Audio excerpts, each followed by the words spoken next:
kind of dangerous if someone slips or if trips on there. And just other discussions that we had, because I know city manager wanted to hear from us to see if we recommended any additional stalls to the ones currently.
Buddy, you're somebody.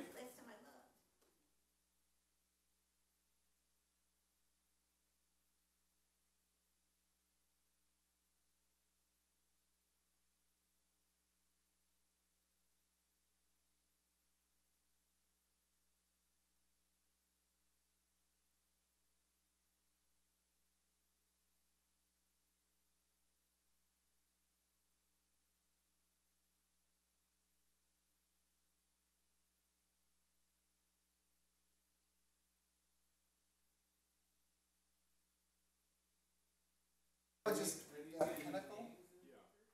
Right on my Understood. 15 feet by 60 feet of windows, 5 of them. It's a lot of light. Lights Yeah, it's, inside.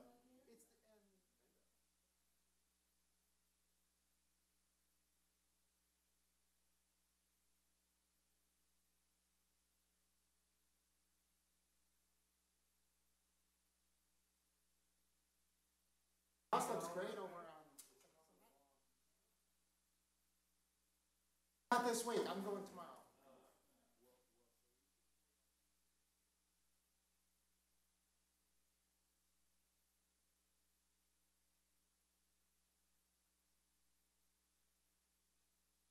I'm running over there.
Next month it'll be new again. But you know what's interesting?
Okay, we're on air, so it's October 1st, 2018 is 3:02, and this is the Architectural Advisory Committee meeting of the 1st in October. If we can have the posting of the agenda. Good afternoon, Madam Chair and members of the AAC. The agenda was posted on September 26, 2018, according to the rules and regulations of the state. It was also posted at the Planning Department counter. Thank you. Thank you, Edward. Okay, so based on the agenda that we have today, items 1 and 2, we are actually going to proceed with the consent calendar and approvals of the meeting minutes. Does the committee have any comments on the meeting minutes of June 18 and September 4?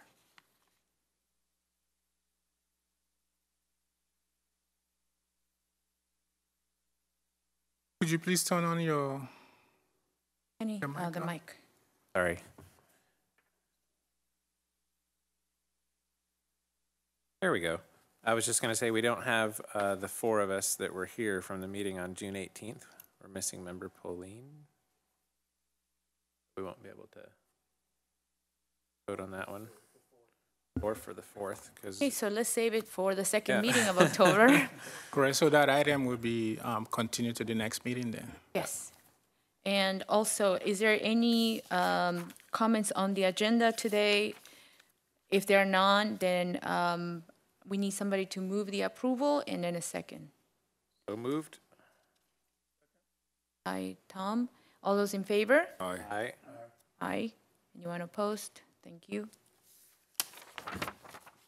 Okay, so this is a public meeting. At this time, we open the microphone for any comments that is purview to this committee. If you are here to comment on a very specific project, then we wait until the project comes up. Otherwise, if there's any comments for this committee to listen to, please do so at this time. Okay. Oh, I'm sorry. I was just going to let it slide, but okay. I'm moving this along. Okay, all right. So, Edward, can you help us with that? Correct. Yeah. Okay. Member Jackway, Present. Member Lockyer, Present. Member Cassidy, Present. Member Rothman, Present. and Chair Song. Present. So we have 5 in attendance. That means we do have a quorum. Okay, very good. So therefore, we're gonna hop over now to our unfinished business. Item number 2, Pinnacle Palm Springs LLC for a major architectural application for the construction of a 3,378 square foot house in the Hillside lot located in South Palm Springs. Staff report. Yeah. Once again, good afternoon to members of the AAC.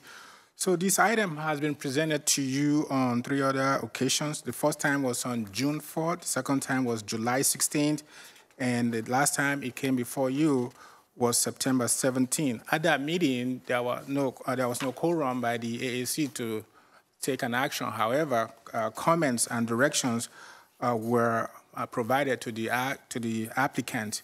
So specifically, those comments were related to the front slope and the rear overhang. And also, you directed the applicant to indicate where the solar panels will be on the roof of the proposed house. You also commented on the number of lightings that were provided. Staff had noted that those lightings were too excessive, and they seemed to be to create glare, and as such, the applicant has revised the plan. So the item that you have before you today indicates that the applicant has removed the large overhang in the rear and also changed the slanting roof of the house. The applicant has also revised the landscape. You mentioned in the last meeting that the large white rocks be removed. Those will be removed and will be replaced by gray crushed rocks. The applicant has also reduced the amount of lighting, both front and rear of the house. The numbers have been reduced from 7 to 4, consistent with staff's recommendation.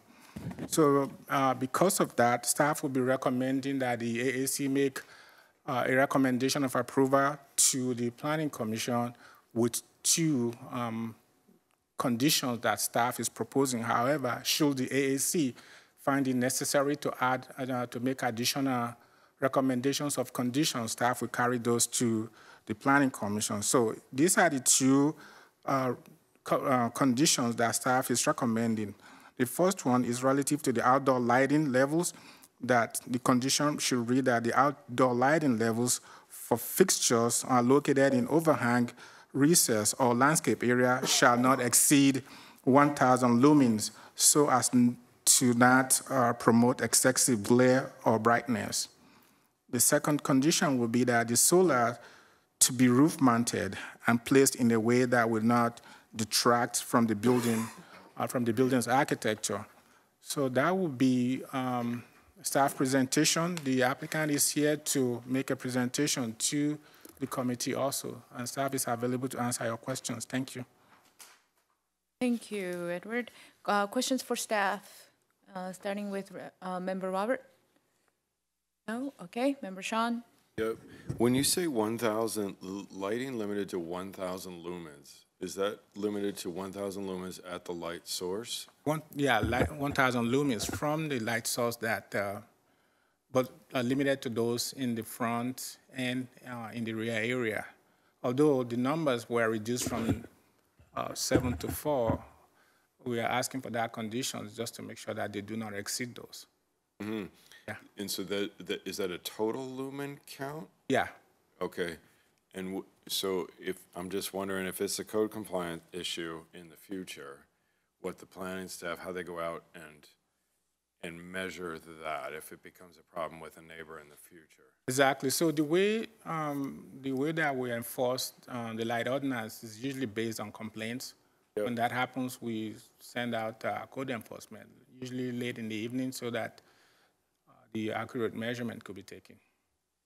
And so that's why I'm asking, because I think it should just be clearly defined. And so is it truly 1,000 lumens at that light source or measured right down? It's usually measured at the foot candle, so it's usually on the ground, on the floor. Yeah. Correct. Yeah, you're right. So we can refine that conditions, based solely on the language from the code, so that it could be clearer. Yep.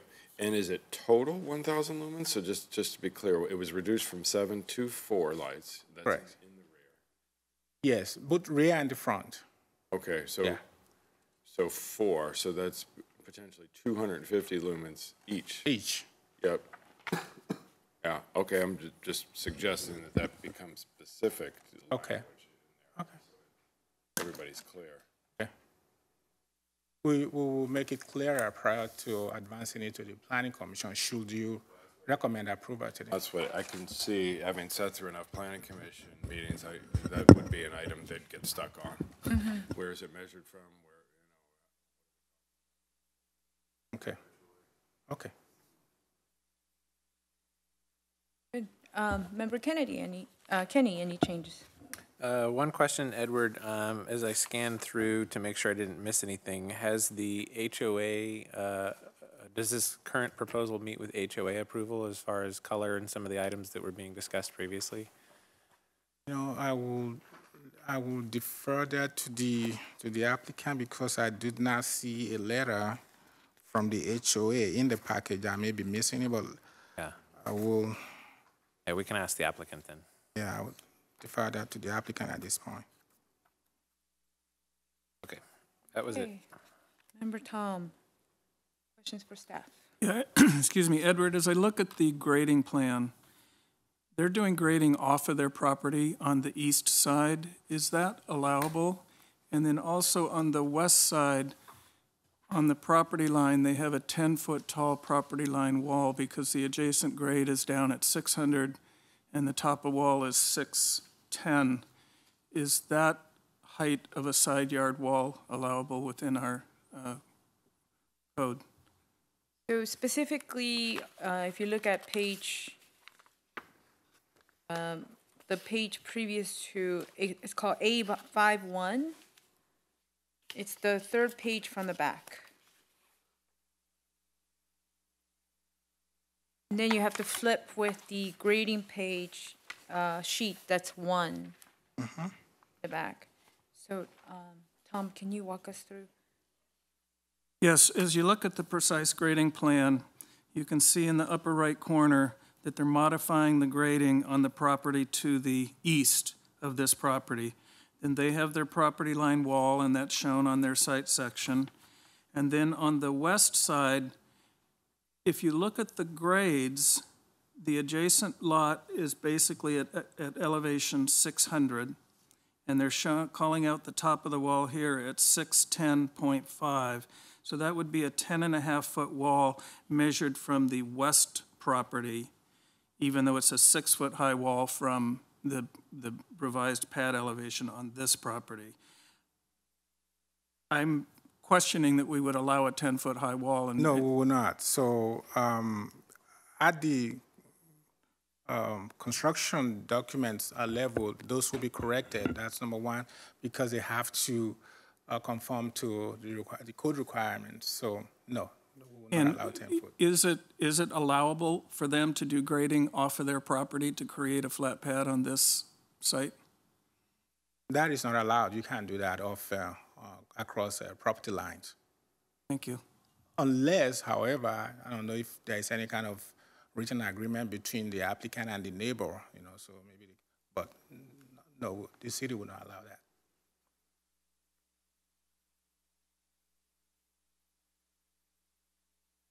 Okay, is the applicant present? The applicant comes first, and he does his presentation, and then we open it up to questions.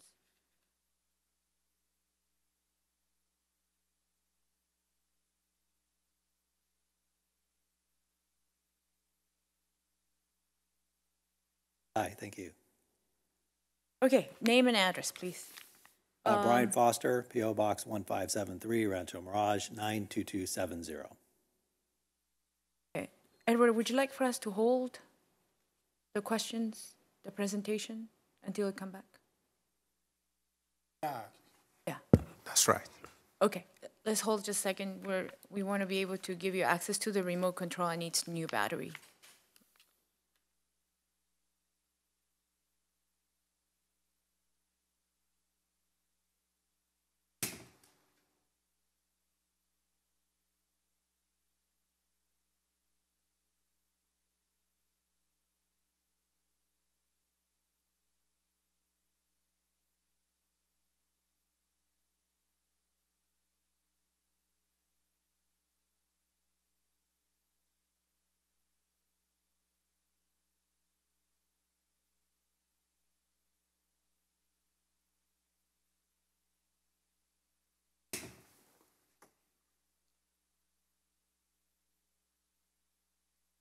Thank you, Madam Chair. So I'm back.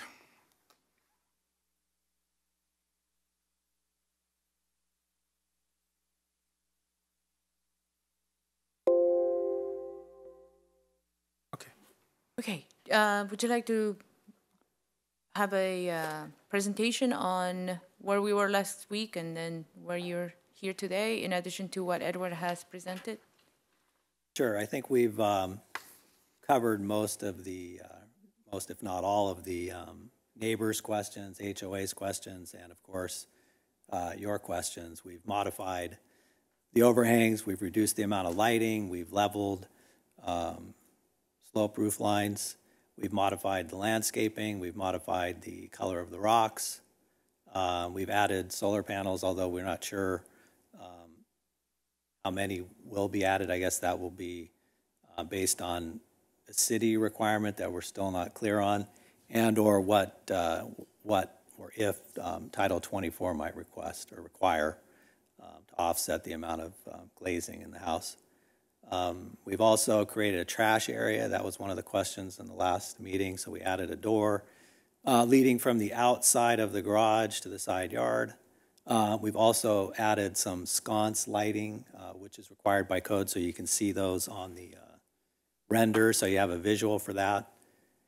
And we've also added the direct vent for the fireplace, which was another concern.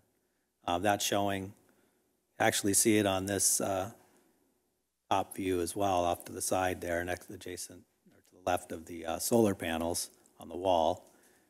So that is in a location that would not be seen from the lower areas. I think that's it. Oh, we also revised the grading plan based on the comments from the meeting. So Alan Sanborn listened to the comments and revised that corner. And I think some of the comments about the grading off-site, the HOA would not have a problem with us doing that, and the neighboring Lot 3 is part of the same development. So we would be able to work these projects together, meaning to create the most appropriate grading, the grade and or walls to make it have the least amount of wall height and impact within the community. But there's no way to really create a level pad without doing some sort of retaining walls. And we are doing some retaining with boulders as well. Comment about the lighting. We need to get that straight. There was a lot of misinformation deliberately put out by neighboring homeowners and the HOA, one of the HOA members. All of the plans that we've submitted from day one show 2,700 to 3,000 kelvins. And the lumens are going to be specific per the manufacturers on the bulb. So when we talk about lumens, 250 lumens per bulb would be kind of insufficient. That's not capable of creating much light at all. So 250 lumens is inappropriate to request that, as it's almost serves as a non-functioning light. I think if you look at most landscape lights that are equivalent to maybe a 30 or 40 watt bulb, those produce about 300 lumens, and they're quite dim. So to put an overhead light in an upper soffit to illuminate the area outside of your door, you're probably going to need a light bulb of around 500 lumens to be a minimum. Anything below that would be insufficient, especially something that's higher up in an overhang, for example.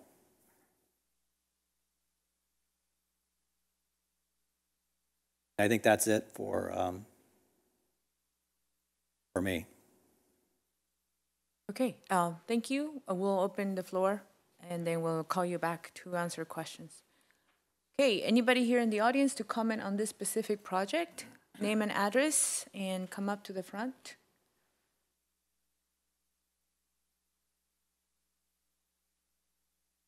Hi, Tom Ford, 1635 Ridgemore Drive. Just reviewing the plan. Reviewing the plans. I see the 4 lights outside, but we don't see any of these on the inside, which I think should have been on the plans. If this is where there's going to be 5 of these houses facing Ridgemore Drive, and it's like 14 feet of glass by maybe 50 when you've totaled it all up for each house. So it's a lot of cans that we can see. And so we would have liked to see those on the plans. I don't know why they're not on the plans for the living areas. For this project to move forward. And I like all the changes that have been done. Those are great. From the other projects I've seen on Mr. Foster's website, he uses a lot of cans in his living space because it's such a large area. And we're just very concerned that it's going to be like 5 light boxes facing us And it's also going to disrupt the lives, you know, this is on a hillside. It used to be a wildlife preserve. It's on a land that's wildlife stuff. There's bighorn sheep. There's lots of other stuff. And we just don't want a lot of light spilling out. And we're supposed to have a dark skies policy. So we're really concerned about how much light's going to come off of these houses. I know there's a photometric plan that you can do that does lighting levels for the entire lot and 10 feet beyond the borders. I think this is an LZ1 zone, I don't know, which has some concerns about artificial light. So we're just concerned about having all the light boxes up there. And we are appreciative of the changes that he's already done, but since since the plans aren't showing the inside of the house, if there's no cans, that's great, but I think they should have been on the thing just so we can, since we see in these windows all these lights from below, that we should know what's going to happen there. Thank you. Thank you. Next person.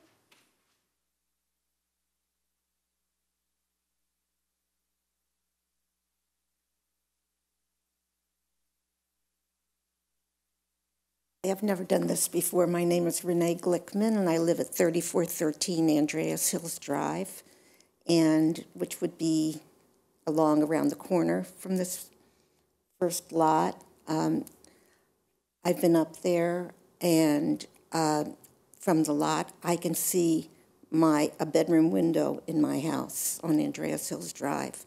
So my concern is about the lighting.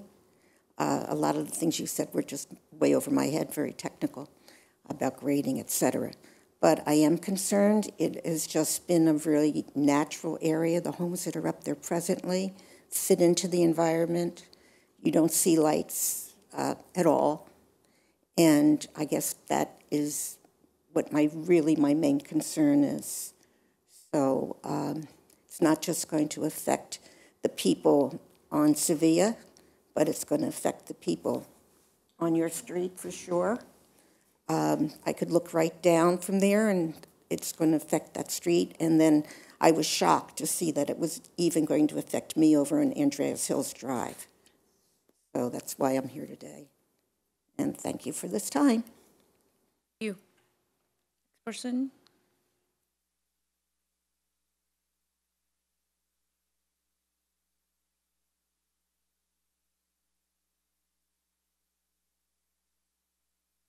My name is Mark Matthews. I live at 1745 Pinnacle Point. I'm actually the longest, my family and I are the longest living homeowners there. And first I want to extend our appreciation to both the applicant and the committee for toning down the color and getting them to the kind of natural colors that surround the area, and we really appreciate that. There are a couple of issues a little unclear about the lighting, and I support the decisions from the previous speakers on that be pursued a little further. Curiously, the Homeowners Association, which a majority, well, is made up essentially of the owners of the vacant lots and one other member, tossed the entire architectural committee off and appointed themselves, and they can't vote for their own project. So I would like that to be before the city, before you approve this, because frankly they can't vote for their own project in our current Homeowners Association bylaws. And until you have that, I think that's critically important. But the architecture's changed, and most importantly, the colors changed, and that's how this process works. It's a little rough sometimes. We know there's going to be development there. We're looking forward to that being done and that neighborhood completing. No one's opposed to that. There are, I witnessed bighorn sheep at O'Donnell Golf Course this year and have pictures of it. And actually this year was the first time I saw bighorn sheep in the mountains behind the house there. The good news is whatever we're doing with bighorn sheep are working. I don't want us to become Rancho Mirage where they're on Highway 111, but it looks like some good things are happening, and this project, I hope, is sensitive to that. But thank you for your hard work. We appreciate it. Okay, anyone else? Okay, we'll close the public comment. Mr. Foster, if you can come up for our questions.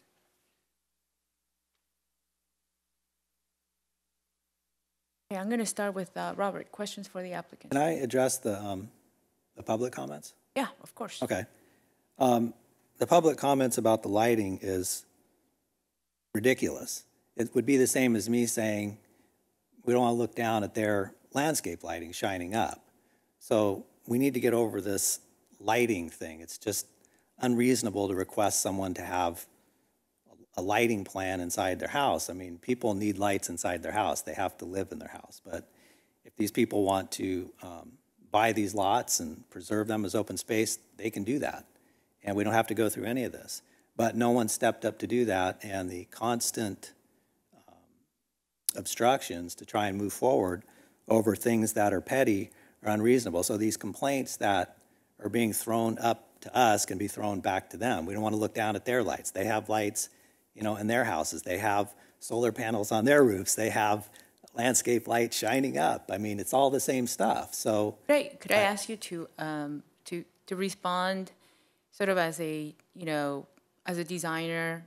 We understand that your comments, you don't agree with them, then let's move on to the other. The bottom line is we need to move beyond that, and I think they understand it. We understand it. We've got lighting that is completely reasonable. I think the misinformation that was put out about 6,500 Kelvin, whoever that came from, one of the HOA members, actually the architectural committee member, making claims like that created a lot of this problem. And although we've made numerous attempts to tell people that we've never proposed anything like that, we need to move on. This is something that we shouldn't be wasting our time on any further. It's unnecessary. Either houses get built or they don't, and there's going to be lighting. There's no way around it. Okay. All right, Member Rodman.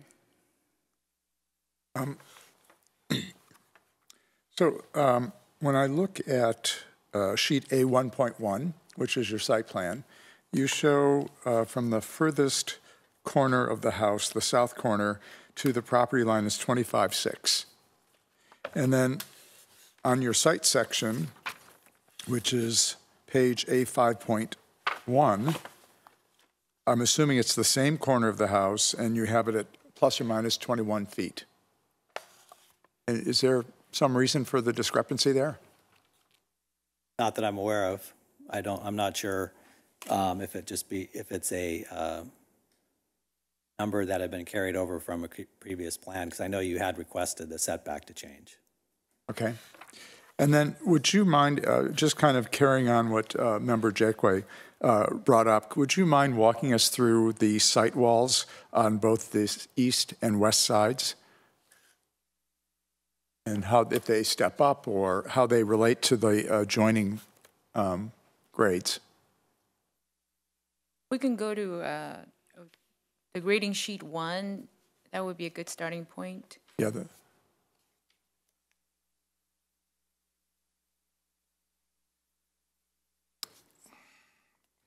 Madam Chair, unfortunately, I do not have, only have the site plan on the exhibit, so. Okay, so I guess we'll work with A11. I think it's fine. I think in the front right corner, the plan there is to, from my recollection, would be to do boulders. Move closer. I have a mic for Can you hear me okay? No, it's okay. To do the boulders in the right front. The back, there is a retaining wall. I'm not sure what the height is on that one, but if I recall, it's around 4 feet. Mr. Foster, I'm sorry to interrupt you, but it would be really great if you come up to the side and then point, so then we're not saying that line or that line.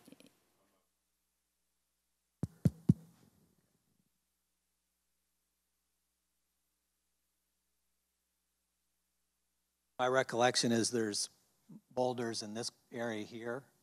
And then is this the retaining wall that you're talking about here, this one? No, starting from the front, working your way back.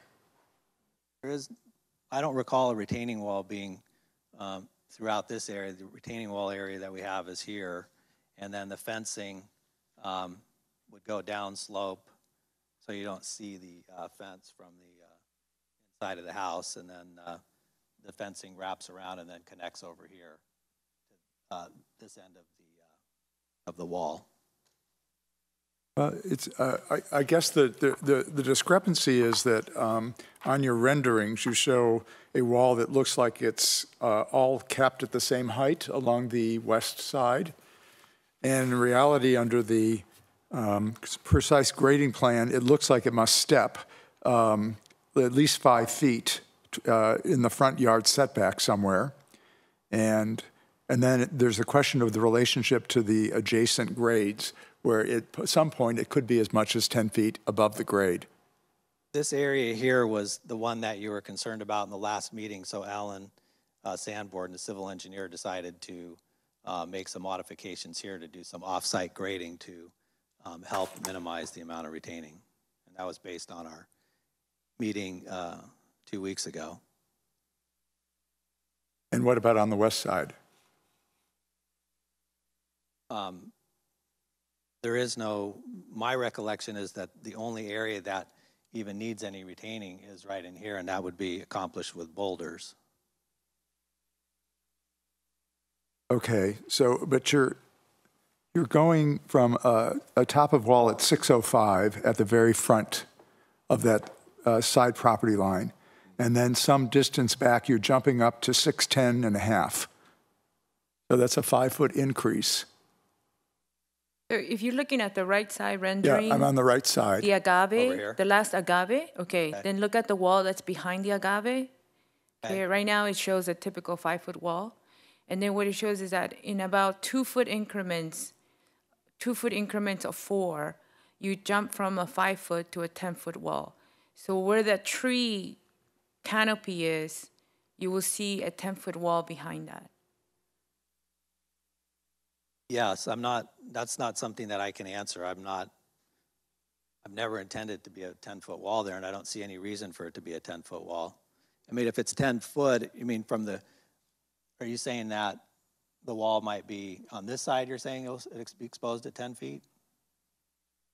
Or this side? Well, the grade, it looks like the grade is at 600. 600 here? Yeah, right there, it's at 600, and then I don't know what the distance back is, but then it jumps up to, the wall, top of wall jumps up to 610.5. Yeah. The grade also, Microphone. it looks like the topo shows a grade of 600 from roughly a line parallel with the front yard setback. And that 600 pad goes all the way back to, I'm going to say, the south edge of a plane created by the south end of that circular grass pad in the rear. So this, let's just call it, for argument's sake, 85 feet of grade at 600, and you've got a top of wall, I mean, it's written here pretty clearly, 610.5, so 10 and a half feet. I haven't studied the grading plan between the time of the revision, and it could be a mistake on the plan.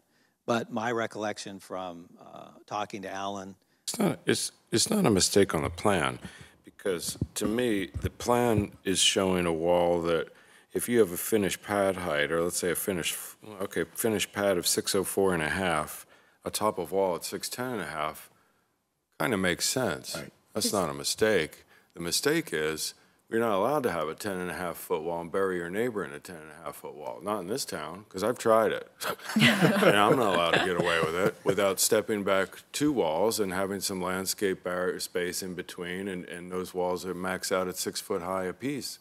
Okay, Edward, do you want to comment? Yeah, I was going to comment on that. So perhaps we can move on to the main, to the architecture of the main building and the changes that have been made. So one or two things could be done. The first one is that you could recommend a condition that that wall, the height of that, the maximum height of that wall shall not exceed 6 foot. That's number one. Before, and that has to be revised, assuming you make a favorable recommendation today, that must be revised prior to going to the Planning Commission. So that is one. The second is that the wall comes back to you at some point. So I think, go ahead, Sean. Go ahead. I think that the difficulty is that if we compartmentalize the house and then the site, the issue is that how the adjacent site work is how much the house is going to be, for the simple word, covered or screened from each other's site. correct. And that's what without having asked my colleagues, it's uncomfortable to have that decision made. Okay. Because it's really how you see it on the streetscape of those 3 lots. Can I mention something Yeah. also? So, and we're just getting into the grading plan. I have other questions on that with other site walls. This is just the west Okay, side so of the if house. there are other matters that the AAC is not comfortable with, yeah. So the reason why I suggested was that clearly there is a difference between the grading plan and the rendering that is being shown there. So I don't know where either the engineer or the architect got this wrong. So I will leave that to the AAC. I think Sean would like to have this opportunity to ask Mr. Foster some of the concepts on those walls designs. And then we also want to have the opportunity to ask the questions on the architecture. And then we'll see how we move on from there, okay? Okay, could I go back to Member Robert? Did you have any questions before I have move one on? more question. What kind of glazing are you calling out? It's Solar Band 60? So it's a low E, clear? Yes. Okay. All right, thank you. Okay, Member Sean. So as you go down that west side of the property, and maybe the site plans might be more helpful for this, at least that's what I'm looking at. I'm looking at the grading plan, but site plan's helpful also. Can you walk me, I'll tell you where I'm going with this, and I'll cut right to the chase. Some of the grading or the site walls that face the downslope and the rest of the valley and the city, and not just 1 or 2 or 3, but hundreds of your neighbors down there, I'm wondering how the slopes are going to get renaturalized. Are those walls or fences, what you're doing about that, if anything? And about that, I mean, the retaining wall at the southwest corner, I don't see anything but wall, but maybe I'm missing a fence call out that I don't see on here along the south. The pool wall, what that looks like, and will some of that be renaturalized, or what do these slopes look like? All along the south, the pool, the spa, the retaining wall at the southwest corner, the southeast corner, what are you doing right in there is there any measure to renaturalize some of that slope if there's some cutting or filling that's occurring back there to over-X and get those items built, pool, spa, et cetera? Yeah, maybe to put your mind at rest on this, Alan Sanborn started this project originally, and I don't know if any of you have had the opportunity to go to the site, but it's a combination of tube steel fencing, boulders, and retaining walls, and other cut rock. I've been there. They've used. Okay, so you're familiar with it. So Alan is maintaining those conditions throughout the community. So he's the most aware out of anybody of the conditions at the site. He understands all the details. I'm probably not the right person to be answering all of these questions, but my conversations with Alan are clear on the attempt to be consistent with the community, meaning boulders, steel tube fencing, and of course block walls, some stucco and some CMU just exposed, natural gray. And the grading, I think you're concerned, you're talking about someone seeing a big wall from this side, like 10 feet. Well, that's what the zoning ordinance is Yeah. concerned with. Yeah, and that's a good point, but the wall wouldn't necessarily need to be 10 feet. The grading, I think there is a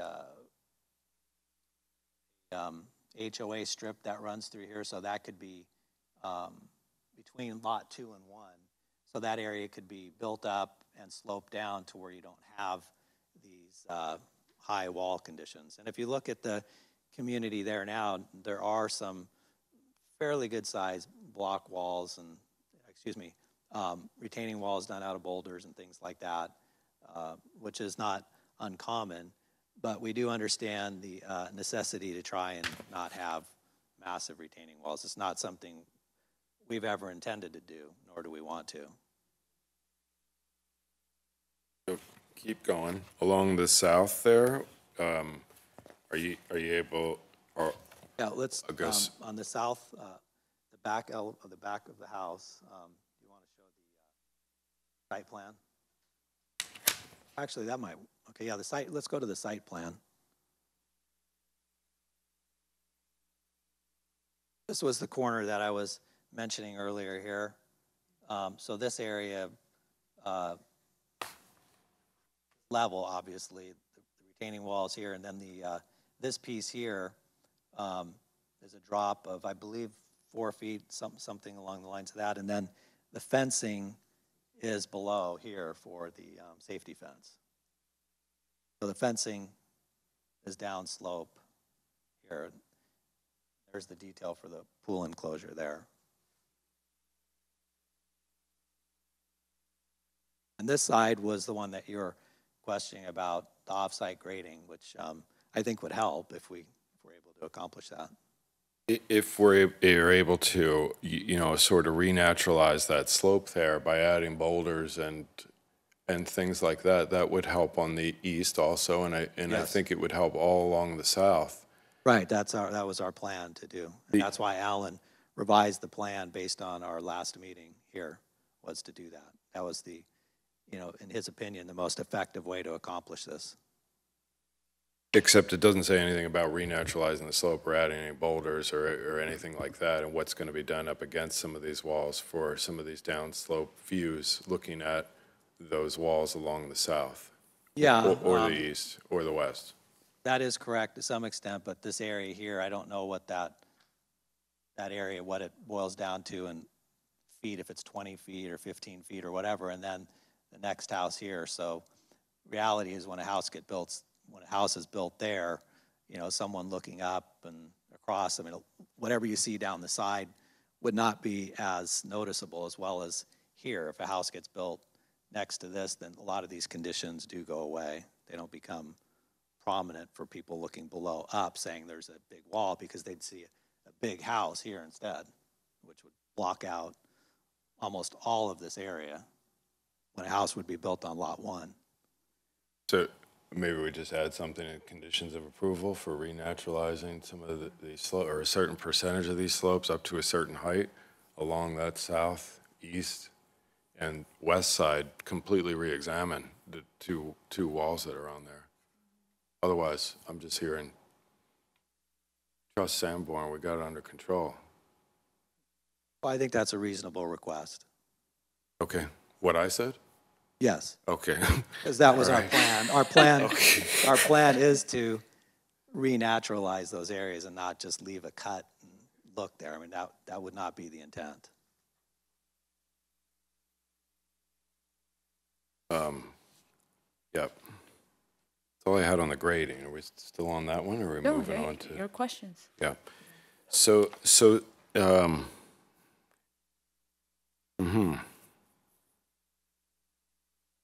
just a couple questions about the solar panels.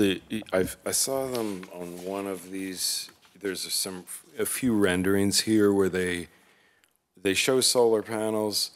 They show them on top of a rooftop, which I'm guessing what's modeled here, because I do this fairly often myself. The roof material here, it doesn't take into account the roof slope or the roof materials that get built up onto it. And so right now what I see on the drawings is a 1 foot differential between the top of the parapet and the top of the roof. And then I see solar panels laying neatly, nicely flat down on top of the roof sheathing, which isn't quite reality. We know they're going to be tilted up towards the south, presumably, and on top of rails and stanchions. So I wonder if 1 foot is enough of a parapet, or should we set them back a bit further? The only downside of that is you yourself in your introduction mentioned you have no idea how many solar panels we're going to put on here yet, which sounds perfectly fair. But I think, and it'd be tough to just locate them in a center zone, knowing that they'd be far away from the, the view corridor from down lower in the valley. Any ideas or objections to Well, a taller I think parapet? I'm not 100% sure, but I do believe the slope from front to back is almost 2 feet. We put the solar panels at that area because with the roof naturally sloping, it will help. If there's additional solar panels this direction, then those could be tilted the other way because they're going to have nearly 2 feet of slope on that roof. We don't have any idea what somebody's going to do in the future. If someone, someone may come in and take every part of this roof and put solar panels on it. We don't have any control of that, nor are we going to contemplate that. We want the house to have reasonable high ceilings. If there's some sort of variance where we could raise the height of the building to create taller parapets, we'd be willing to do that, but that's going to have to be something that would need to be agreed upon by the city. But I don't think that in reality for a house of this size, someone would end up putting that many solar panels on. That's why we look at this top area here, and that could produce an enormous amount of power to run that house. It could probably be net zero if somebody were to go to that extent. What's the ceiling height in that? I'm just curious.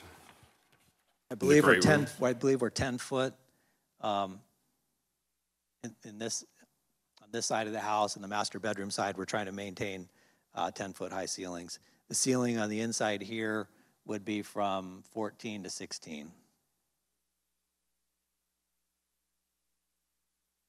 So they're not particularly high, and we're not going to drop down below 10 feet because that would be substandard in today's environment. 14 to 16 foot ceiling in that. Main area, yes. And the roof, what you're seeing here on the rendering is just showing it flat. We didn't spend the time showing the roof slopes because it shouldn't be necessary. We've never had anybody ask for that. But these solar panels on the top, and if you look at a lot of the new mounting systems, they're really shallow. Those would probably be no more than 6 inches above the roof plane.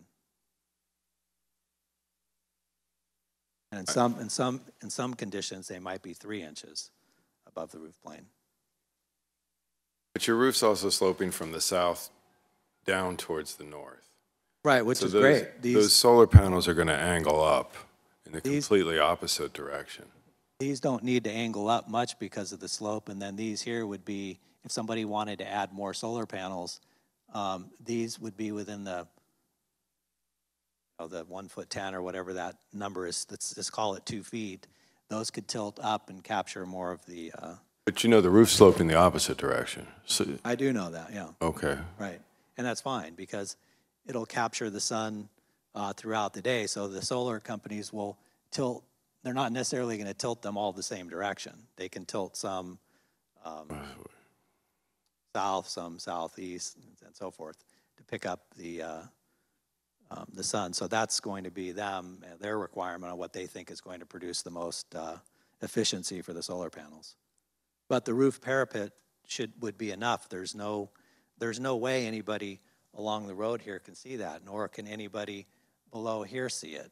The homes above may see it, but there's no way to possibly screen that unless the parapets were, 30 feet high. Not necessarily. 30 feet high would be 12 foot higher than what they are now. I don't think that's required. I'm just saying if the neighbors at the 3 houses above didn't want to see Oh, solar I panels. see. Yeah, I wasn't Right. so much worried about the houses above. So someone's going to see them for sure. Right. My original point was I was talking about people down below, the hundreds of houses down there.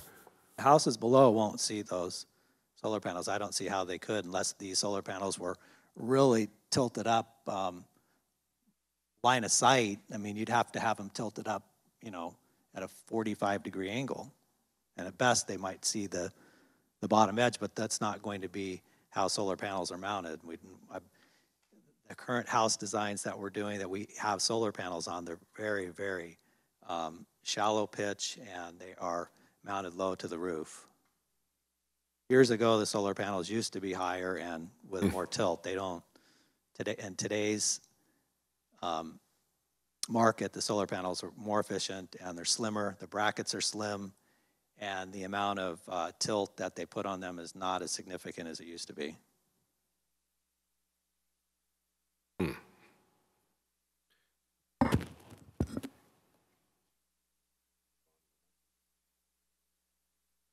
Actually, the other stuff's related to lighting, so that'll be a discussion here. Okay, Member Kenny. Thank you.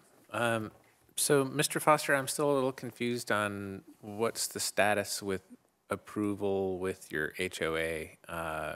Can you enlighten us a little bit on that? We had a reference made to an architectural review committee that was disbanded, and I didn't get really the answer to the question that I was looking for. Is the HOA okay with what we have in front of us? Yes, the HOA is okay with the design that we presented. They're happy with the modifications. The neighbors are happy with the color choices. The representation of the HOA being disbanded is incorrect. What happened is they were abusing their authority and coming up with their own rules, saying they have 60 days to respond when the CCNR say 45 days. So the board president decided to become active and straighten everything out to resolve the problems and stop the obstruction, stop the nonsense, focus on the facts, and get this thing done, rather than us getting absolutely nowhere. So Gemma, she's still on as the architectural committee, and she's a board member as well. So they've appointed one other board member, and that's it. So there's the representation is not completely truthful. So ultimately, it's the board of directors that has to give approval, regardless of what the architectural review committee has to say about it. They're just an advisory committee to the board of directors. So as long as the board of directors has given their approval, that's all I'm really looking for. That's correct. The board of directors has given the approval. Okay, super. And I think my other question was already answered, so I'm good. Member Tom. Thank you. Welcome. Mr. Foster, a couple things. There's a number of kind of minor discrepancies in the different drawings, but some that I think are significant. One of them is that on the site plan, you're showing the electric meter and the gas meter behind a wall that comes across the side yard. But when you look at the exterior elevations, you're showing the meters in front of that wall so that they would be visible from the street. I think we need to make sure that that equipment is behind the side yard garden wall so that it's not visible from the street. We go to that, the rendering that shows that. Yeah, the other side. One more. Keep going. Behind the tree. Try one more. Okay. There. So you're talking, well, the gas meter is supposed to be beyond the garden wall, so you want the meters, you're preferring these to be, I think at one point we had them there, and then we decided to move them outside for utility, so they have access for service, and they're not behind locked gates. I don't think we can do that. Okay. Second question, on looking at the site plan on the back side of the swimming pool, it shows a walking surface along the back of the pool. It looks like it's probably 3 or 4 feet wide. And when you look at that walking surface on the grading plan, it's 5 feet above the adjacent grade. I believe you need a guardrail there so that somebody can't fall off that walking surface to the ground below. I don't know. That would be something that building and safety would require on the fencing. Yeah, I so- just wanted to give you a Yeah. heads up. I think that's Yeah, going that's to a good probably be point. something Yeah. that has to happen. Or the opposite would be just to remove the concrete that's theirs. I mean, most of the homes there have a slope down. Or if it were like an infinity edge so that somebody couldn't walk there, then I don't think you'd have an issue of needing a guardrail. Yeah, and I think I think originally we started with infinity edge, and there was a problem with that on the setbacks because of the depth of the trough and so forth. But that is a good point. But if that coping were maybe reduced to 18 inches, then it would be 18 inches. But I think there's 5 feet of flat area behind the pool. That's what it looks like, and that's what I'm saying, because that can be now a walking surface, it would need the guardrail so that if the grade adjacent to the walking surface is lower than 18 inches, then you need a guardrail. Yeah, and I'm not sure what the code is on that, but building and safety would probably notify us if that were of a big concern. Well, the reason I mention it now is I know that that's the code, so I know that you're going to need a guardrail, and so what we're seeing doesn't really represent what's going to be built. And I think the more that we can see the accurate collection of pieces that are going to make this project, I think the more accurate we can be in our review. So are you thinking that the fence below should be moved up to the top? That would be one So solution. people could look out their window and see a fence instead of having it below? It's a bit of a trade-off. The other homes in the community, they don't have any fences in the back.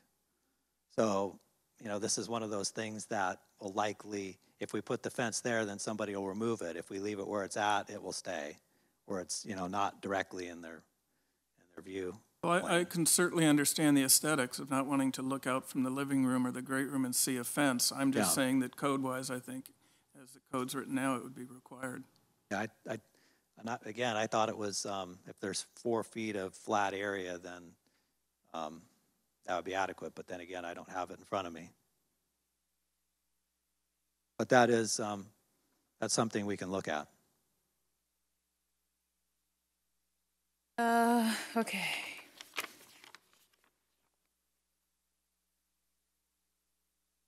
On the front elevation roof line that was revised, could you pull that gray line, that gray fascia line, could you pull it like about 18 inches so that you have a return corner when it dies on the wall, on the where it angles in, so it's not a angle fascia onto that wall, and then it really feels like now that is the front lower roof that's composing your exposed living room design. So you're saying to have it squared off at the end rather than it having it terminate to 0? Mm-hmm. Is there a benefit to doing that? Yeah, you're, instead of diminishing your composition, which your fascia line, in which now it's one of your critical components, which ties in the garage back to this 18-foot high parapet. So you're going from 0 to 18 foot, and now you're having that flat roof as being your transitional plane. And instead of diminishing and making it weak, just pulling it 18 inches forward and squaring that off is saying, okay, I'm here. It's a roof line that you should pay attention to. I think that's just a matter of personal opinion, but if we square this off 18 inches, then that would mean that this overhang would increase by 18 inches all the way out as well. Yeah, that's what I'm saying. So now the just pull overhang that whole becomes- line 18 inches towards the street. Right, and that's something that we could look at, but I don't really see the... I would recommend that you're not gonna, that corner where the fascia line dies in, you're gonna have a really hard time making it look like this rendering. You're with right. your- You're talking about with your because the termination with waterproofing. flashing and things Yeah. like that. No, I understand. And we've done, and that's a good point, how they terminate, and I understand that, but we could accommodate the termination appropriately either way, because even if we come out 18 inches, we're still going to have the vertical plane meeting the horizontal plane. So we still have the same issue, whether it's here or 18 inches out and behind that. So again, it's just a matter of preference, and I'm not opposed to increasing it by 18 inches. To me, it's a non-issue, but we can do it if it makes that big of a difference. It makes a big difference, believe me. It's your transitional point between a lower volume and a higher volume. You don't want to dismiss it. You want to make an element out of it. And that's the last thing I'll say on that fascia. Now, can we go to the back?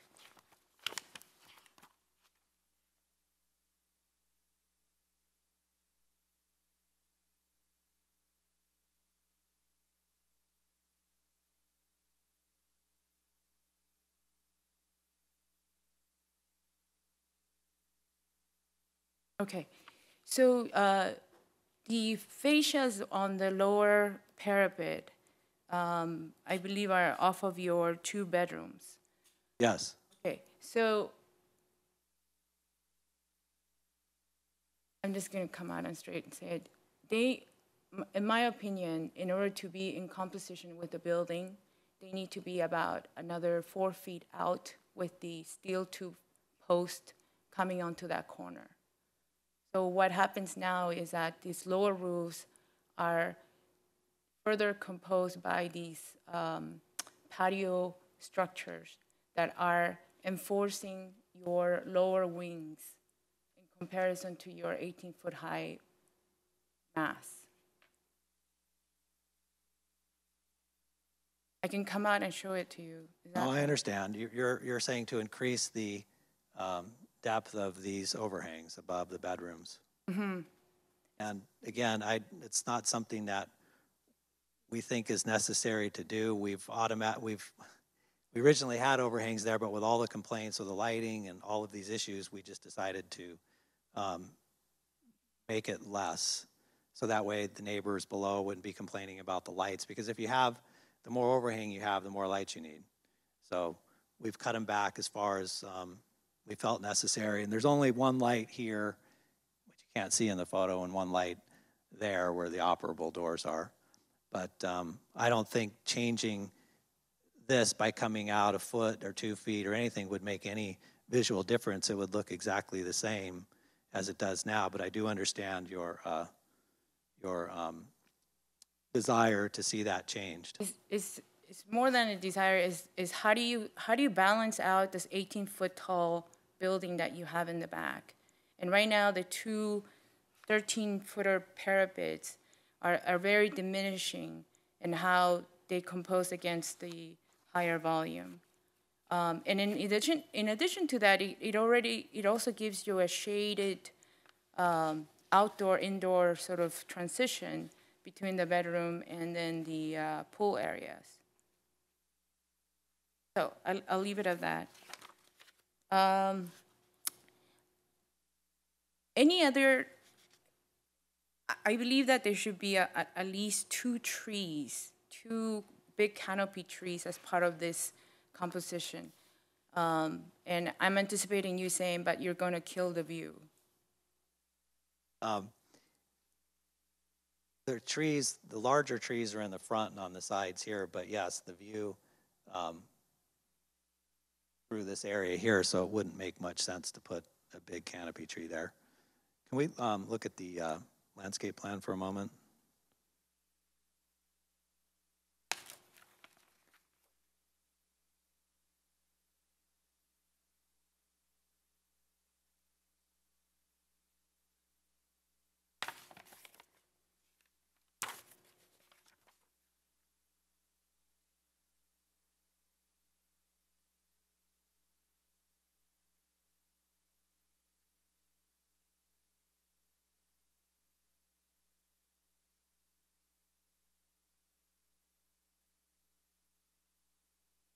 The colored landscape plan. I just wanted to see if there was.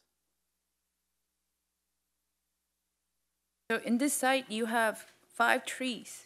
That's all you have. Are you looking at the landscape plan? Yep. Okay. Yeah, there we go. Thanks.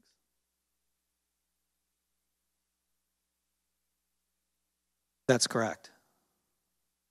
The site is not very large, as you know, and Pinnacle Point's all about the view. So, Any way you can change the ocotillo that's sitting by itself to become a tree? which Ocotillo are you talking about? The loner ocotillo in the front of the house. Frontier? Yeah.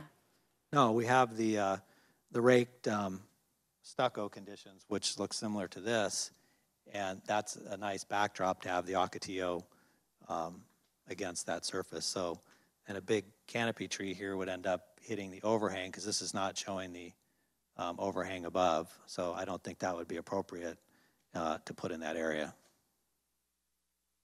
But no other opportunities, not even in front of the garage, flanking the driveway, another tree on the right side of the driveway? I mean, these trees here, as you know, will get quite large over time. And the conditions and the size of the lot, it just seems a bit overbearing. I think the ocotillos and the boulders and the agave and the turf area here would have a real nice feel to direct you to the front door. I don't like the idea of having a lot of messy trees. We originally had palm trees, as you know, but those are not allowed, so we removed those. But the type of tree that would lend itself for this type of house and this type of environment would be palm trees, but they're not allowed.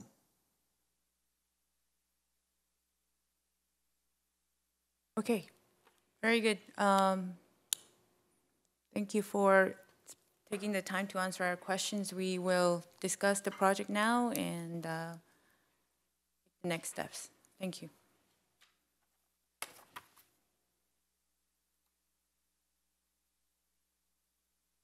Okay, I'm going to start from Member Robert.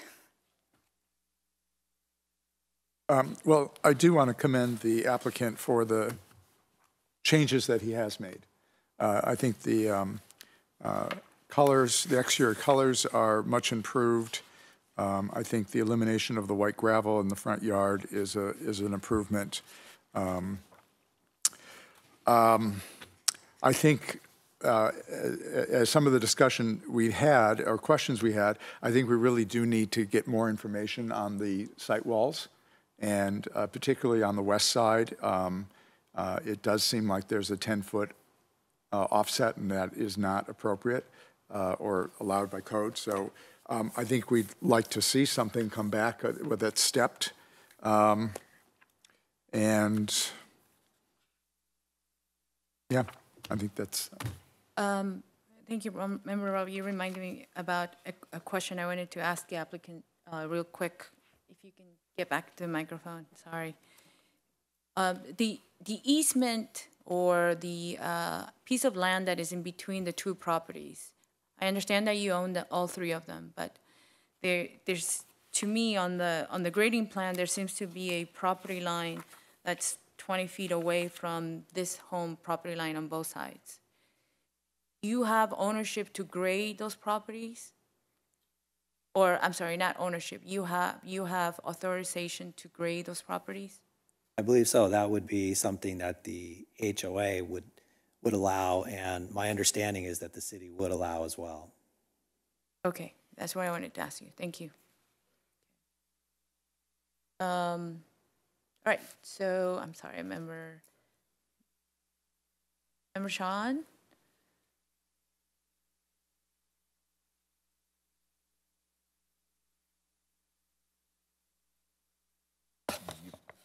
Before I start down my list here.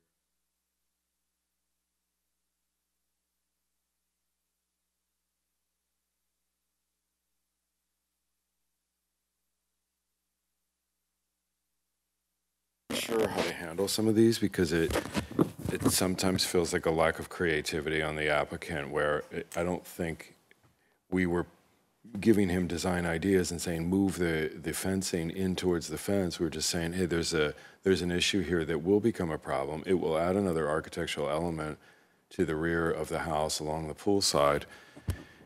If it's going to add another architectural element, what does that element look like? To me, that's the question. So sure, that's something that would come up in building and safety, but maybe we should look at it now. If there's going to be a guardrail as another feature, I'd like to see what that looks like.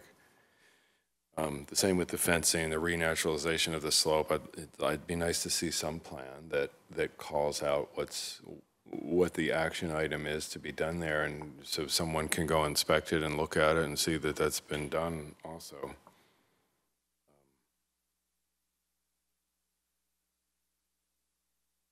Solar panels, I'm not sure what to do about that. The minute I said raise the height of the parapet, I wanted to eat my words.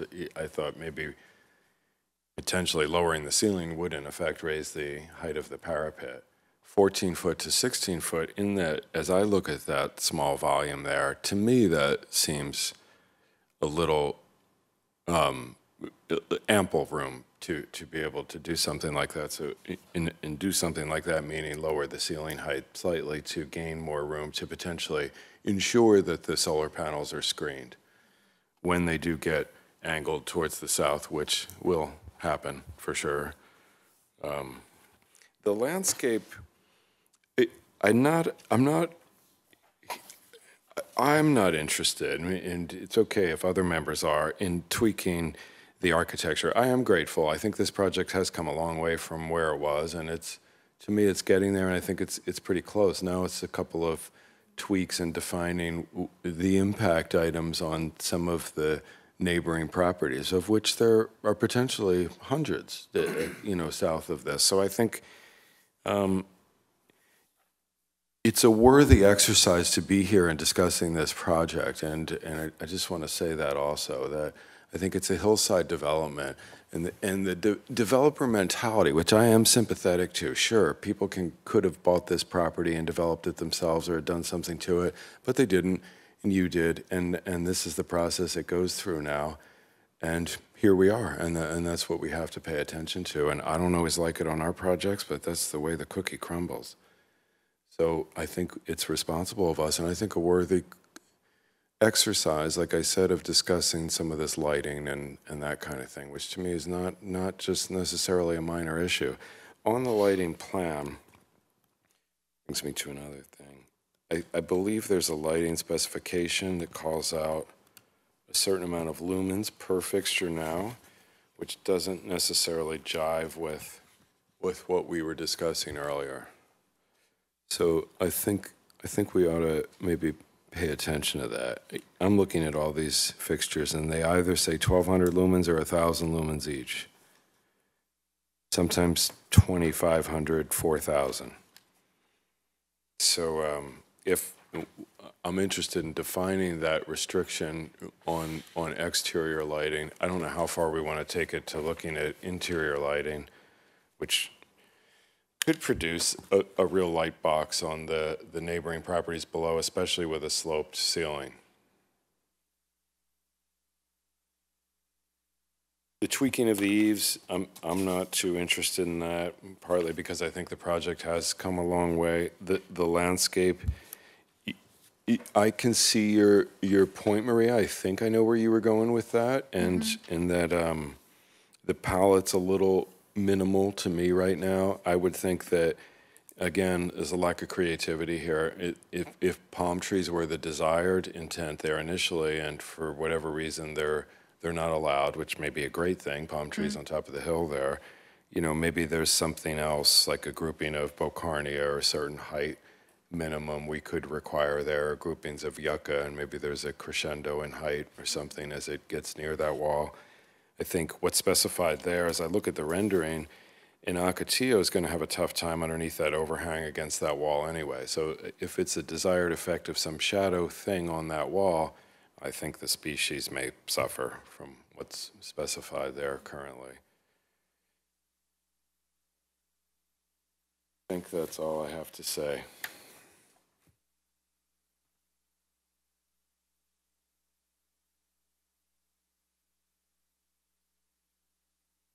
Okay, Member Kenny. I think members Lockyer and Rotman have summarized pretty well what I had in mind. I would also like to thank the applicant.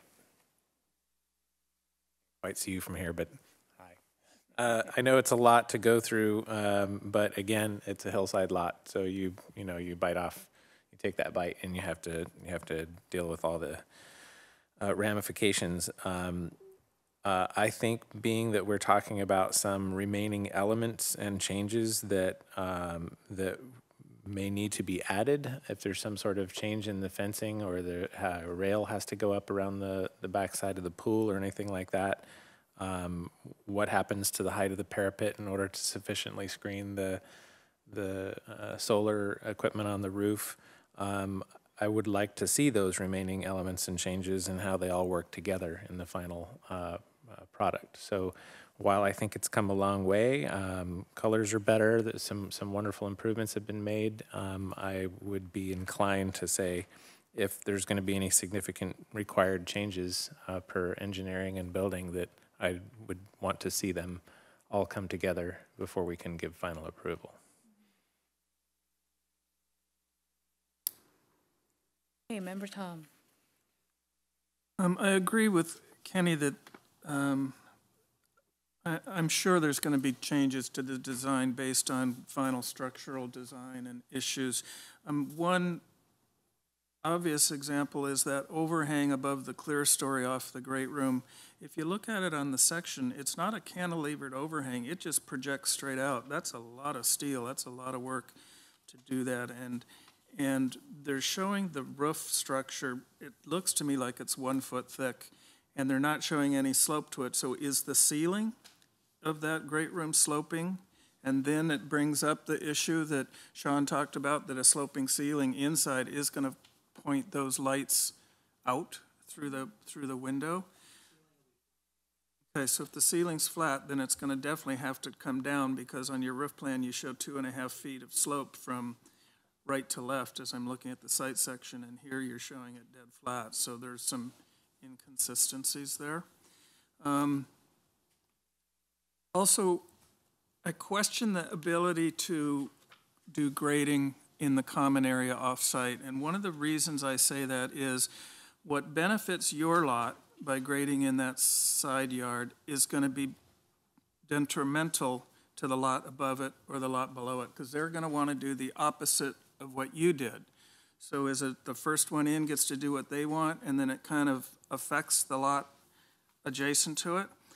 I think one of the basic initial challenges here is you're taking a house that's designed for a flat lot and putting it on a hillside. A house on a hillside, normally the floor levels would vary. There'd be different things that let the house reflect the sloping yard that it's on. The only way you can change that is do what you did, create a flat pad here, but then you need to show us more effectively, I think, how the supporting retaining walls would work. And then lastly, on the landscape, as I look at the landscape plan, we have to realize that the ground is sloping from the edge of the house towards the street anywhere from 2 to 6 feet. So all of those different shapes and circles and variety of materials are going to be kind of as a picture. And it just looks too busy to me.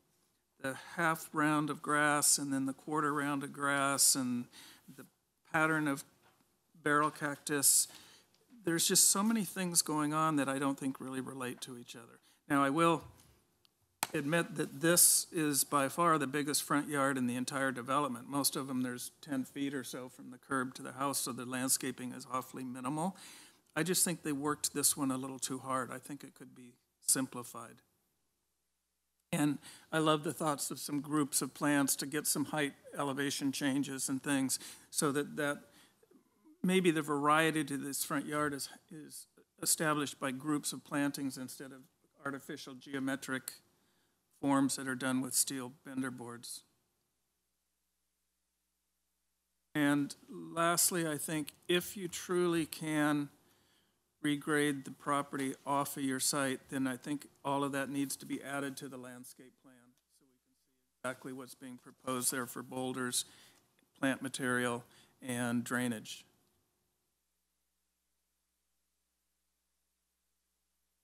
Okay, thank you, everyone.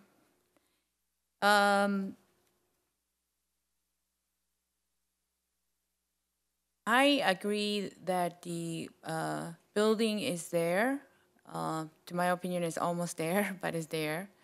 But we're having these site issues, both in grading as well as landscape.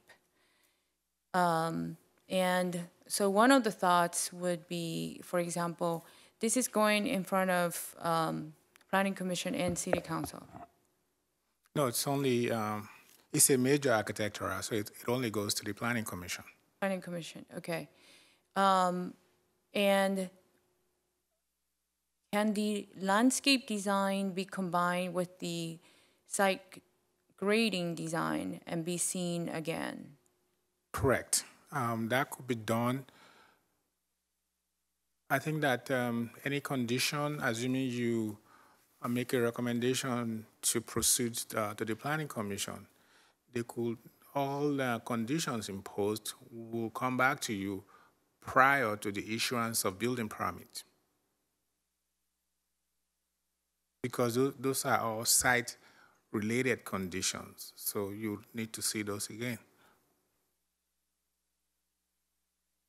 Okay, so the challenge we have here is what Member Tom had mentioned about typically on sites like this is either you step it within the building and you create interesting change of levels, or you really split the difference between the two sites. And so then instead of mounding it from one side and then retaining it from the other, you do partial of that mitigation within your site as well. But because the building is so wide, there's not a lot of room on the side to even do that.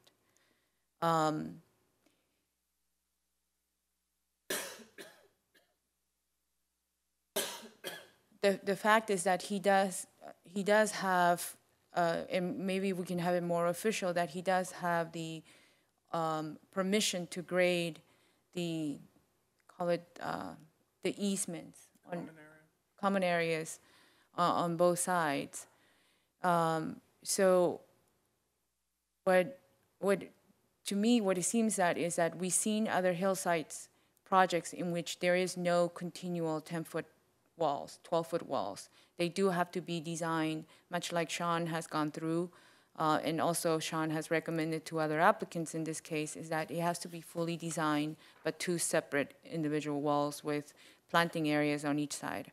So I think here where the weakness now relies in is how do we design the remaining of the site outside of the building footprint.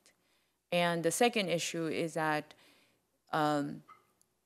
if the solar panels are coming after the building is built, there is not much room for the applicant to hide those panels within 12 inches.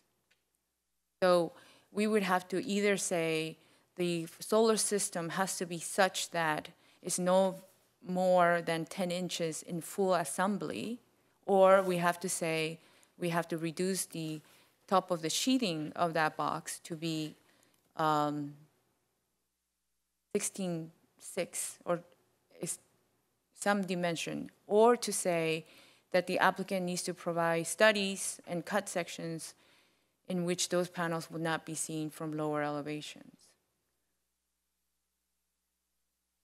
So I'm looking at this in three portions. One is the architecture, second is the landscape, third is the site grading design, and the fourth would be the conditions for the solar panels. And I want us to give the applicant direction as well as staff on the areas that we believe that the applicant meets the intent, and then the areas that it doesn't. And could we separate the two so that the applicant can come back with the site design and the landscape design? Yes, Member Robert. Do we also want to address the lighting, the lumen levels, and just some clarity? Sure.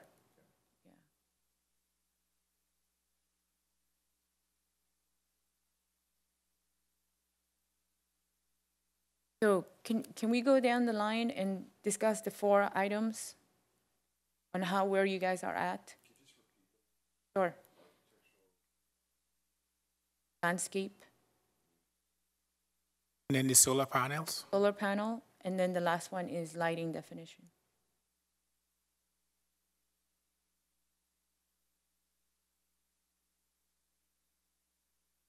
Okay, should we start with Member Robert? I don't know that I like going first all the time. Architecture.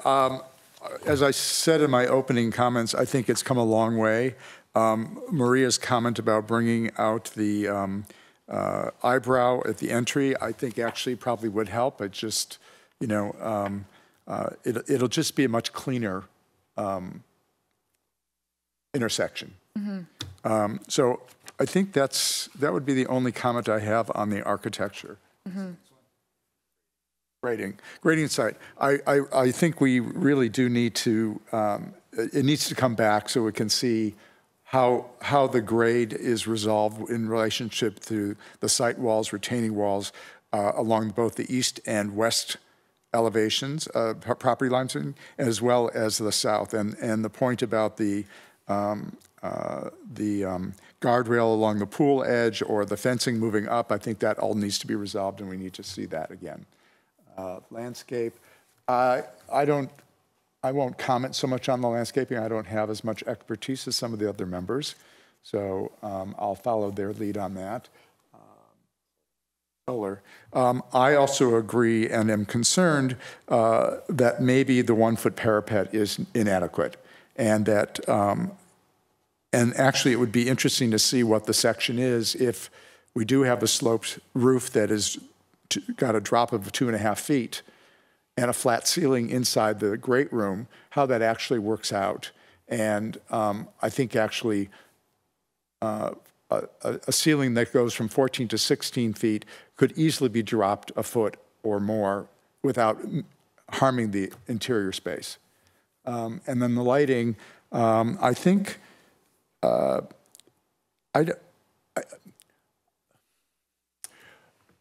the exterior lighting, I'm actually okay with 1,000 lumen maximum per fixture. I think where there's one light outside of each bedroom, and then there's 2 lights in the front. So really, the only issue would be the ones outside the bedroom. I don't think that's really, as long as it's properly shielded and or recessed. You know, a lot of the LEDs have a very flat profile. There are some that have a deeper recess, and if we can get a fixture that has a deeper recess, I think that could help some of the address some of the issues. In terms of the interior lighting, it looks, as I'm reading the fixture schedule, most of it is 1,200 lumens. I had asked a question about the glazing. I don't know whether this would work or not, but if we went with some sort of suggested a tinted glaze as opposed to a low E clear, maybe that would mitigate some of the light being read from the adjacent neighbors down the hill. I don't know. I don't know if that really would work or not, but it would probably help a little bit. Again, the fixture, I would suggest for interior fixtures, again, it has a deeper recess.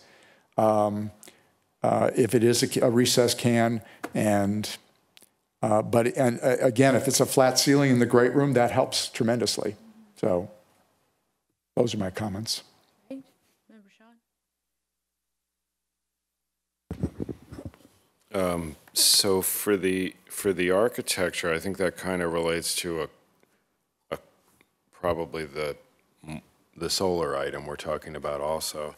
So I think if we see it come back, Edward, it'd be nice to see it come back with accurately drawn sections and drawings that we can look at also.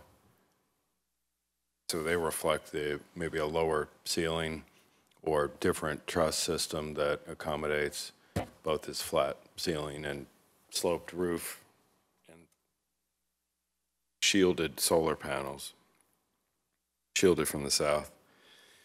The grading in the site, I think I'd like to see some renaturalized slopes in there and measures for mitigating some of the negative impact that a benched off site or pad might have on, some of the lower sites. Maybe there's some minimum requirements or some guidance we can give the civil engineers, I think. I don't want to design it for them, but I would think that there's some percentage along that southern pad, along that southern property line, where it doesn't look like just a benched off pad to me. It's got a certain percentage where boulders are required to rise above that plane of 605 or 604 and a half height. Some places where it might be allowed to go below it, and use of materials over a certain percentage of that site, along with the pad where those boulders might rise and diminish below and above that pad height.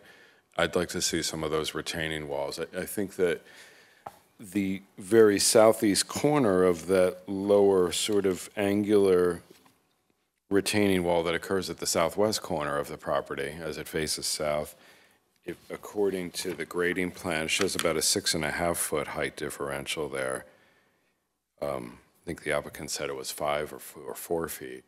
So those are areas where there's a certain massive amount of wall, including that whole south wall of that pool there, which could just be a giant mass. And I'm not sure of the whole entire, you see where I'm going with this? Mm-hmm. I'm not sure of the whole history. I think there was maybe a prior meeting where the applicant mentioned he had a infinity edge pool, and if I'm not reading into it, that didn't fly too well. So I'm not sure if that might help to sort of stagger those walls back a bit also, or just renaturalizing with boulders, things like that. I think I'm done with architecture. I'm into the grading, sorry. Mm-hmm. There obviously needs to be some kind of staggered wall, offset wall along the west side.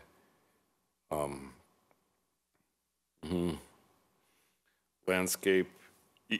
Here's where I get a little stuck, because we've reviewed either this project or another project in the past, and it did have these hard geometric lines to it, which was a complete deviation from any other project within that neighborhood previously. I remember personally not caring for it or thinking that it was in harmony with the adjacent neighboring projects, but I'm frankly not quite sure of how much we can dictate that there should be a deviation from this hard geometric. I'd love to see it get away from that and into a more natural looking landscape. I'm not sure why this was chosen, other than it has some resemblance of the architecture in the plan view of the landscape and hardscape. But to me, it's a massive amount of concrete in the front. It's an even more massive amount of concrete in the rear that could be softened up and benefited from a variety of more plantings and a broader palette of plants on the plant schedule. The groupings and crescendo idea I had mentioned earlier, I might urge, looks like Tom Dosey's working on this plan. That it might be nice if he could look at something like that. The solar, I think I already covered that in the architectural items, particularly with accurately drawn sections and drawings, so we can see what's really going on there. Lighting, not sure what to do about that especially. I think the exterior is fine. There's 2 lights on the rear now. That seems like a hell of a lot better than what was on the rear in the past. And I think it's flat now, and I don't think it was in the past either, that ceiling where those lights are occurring. The interior, I mean, that's a legitimate concern, that the interior lighting, if it was filled up with 50 pot lights, then, I mean, that could be a real light box up there, beacon on top of the hill. I'm not sure how much we should get involved in that. Flat ceiling would certainly help more than a slope ceiling, and I would shut up about that item if it was a flat ceiling. Slope ceiling gives me a little concern because it's a beacon on the hill. That's all I have. Okay, Member Kenny. Well, first of all, Member Rotman, you're very good at going first. So thank you for that. Thank you for making that sacrifice. I don't disagree with either of the comments shared up until now. The only thing I'll add specifically on each of these is that I think I'm fine with the architecture. I don't see any reason to focus on that so much anymore. I think really the rest of the comments, other than lighting, are in how the project is framed around the architecture. All of these other items really talk about how we're framing the architecture, and how the site is treated and finished around it. So that's where my focus is. The grading of the site, again, how that's going to show us the walls, how high are they, how are they going to frame the site. So I'd want to see the final, what the grading has to become and where the walls are, as well as what that does to the fencing out back around the pool. The landscape, I think I'm fine with the geometry. The thing that concerned me the most really was how much concrete there was. So if there's anything that can be done to reduce the amount of concrete, I thought that was a really good observation. So I'll agree with you on that one. Solar, again, I'm looking at that as kind of I know it's architecture in that how we're dealing with the height of the parapet, but that's, again, it's the lid on top of the frame in my view of what we're talking about. So I think 14 to 16 feet high on the ceiling is more than enough to bring that down a foot or so and create what I think should be to help with the lighting pollution, if you want to call it that. Creating the light box should be a flat ceiling so that it doesn't further complicate the ceiling lighting bleeding out to the outside. And that takes care of lighting, basically. I think it's just I think we're almost there. It's just how things are finished off around it and framing it off. Okay, thank you. Member Tom. Architecturally, I agree that I think that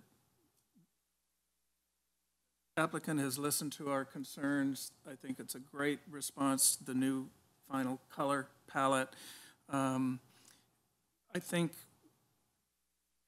there's been some suggestions made today that the applicant can just use as suggestions. They might happen, they might not. I think the house as it's formed now is a nice house. And it's more technical things now that I think we need to be concerned with. One of the things that I think would be an easy revision is on the roof, it's sloping 18 inches from the south side to the north side, but the solar panels want to be mounted the opposite direction of that pitch. I would suggest you reverse the pitch of the roof so it slopes 18 inches from the north side towards the south. That automatically makes the parapet on the south side 2 feet tall. So that in itself is going to then hide those solar panels. The issue of the water is something we never discussed, because once those roof drains, and you show the roof drains on the plan, come down through the walls, they're going to need to go somewhere. On the west side, it just shows a swale along near the property line fence with the water just running across the landscape and out into the street. I worry about erosion as the water goes down that steeply pitched slope near the northwest corner. On the east side, you're showing drain pipes, which comes to one bubbler box at the street. I think there's going to be an awful lot of water coming out of that one bubbler box. And that's more of a technical issue that I know that the engineering department will really want to be more concerned with. So architecturally, I think with the comments we made were there. Site-wise, I think we made pretty specific suggestions. I think that there can, along that west side, if the wall needs to be taller than 6 feet, then it definitely needs to be 2 walls with at least a 30-inch separation between them so we can get a planting situation in there. And you need to pay attention to the footings of those retaining walls so they don't preclude roots from plants from being able to grow there. I would ask that we have verification from the HOA that this property can do grading off-site. As far as the landscaping, I think, you know, I've made my comments, and this is a nice design. I just think it's a little fussy. And then as far as lighting, I think Robert made a great comment that if maybe the use of tinted glazing will help a lot to prevent the lighting from the inside bothering the neighbors. But I think it would also be a huge benefit to the people living in this house because there's going to be such a solar gain along that 14-foot tall glass that basically has no overhang that tinted glazing could be very beneficial there. Yeah. And I totally think it would be appropriate to see if we can break this into an approval with conditions for the architecture and a resubmit for the landscape and site work.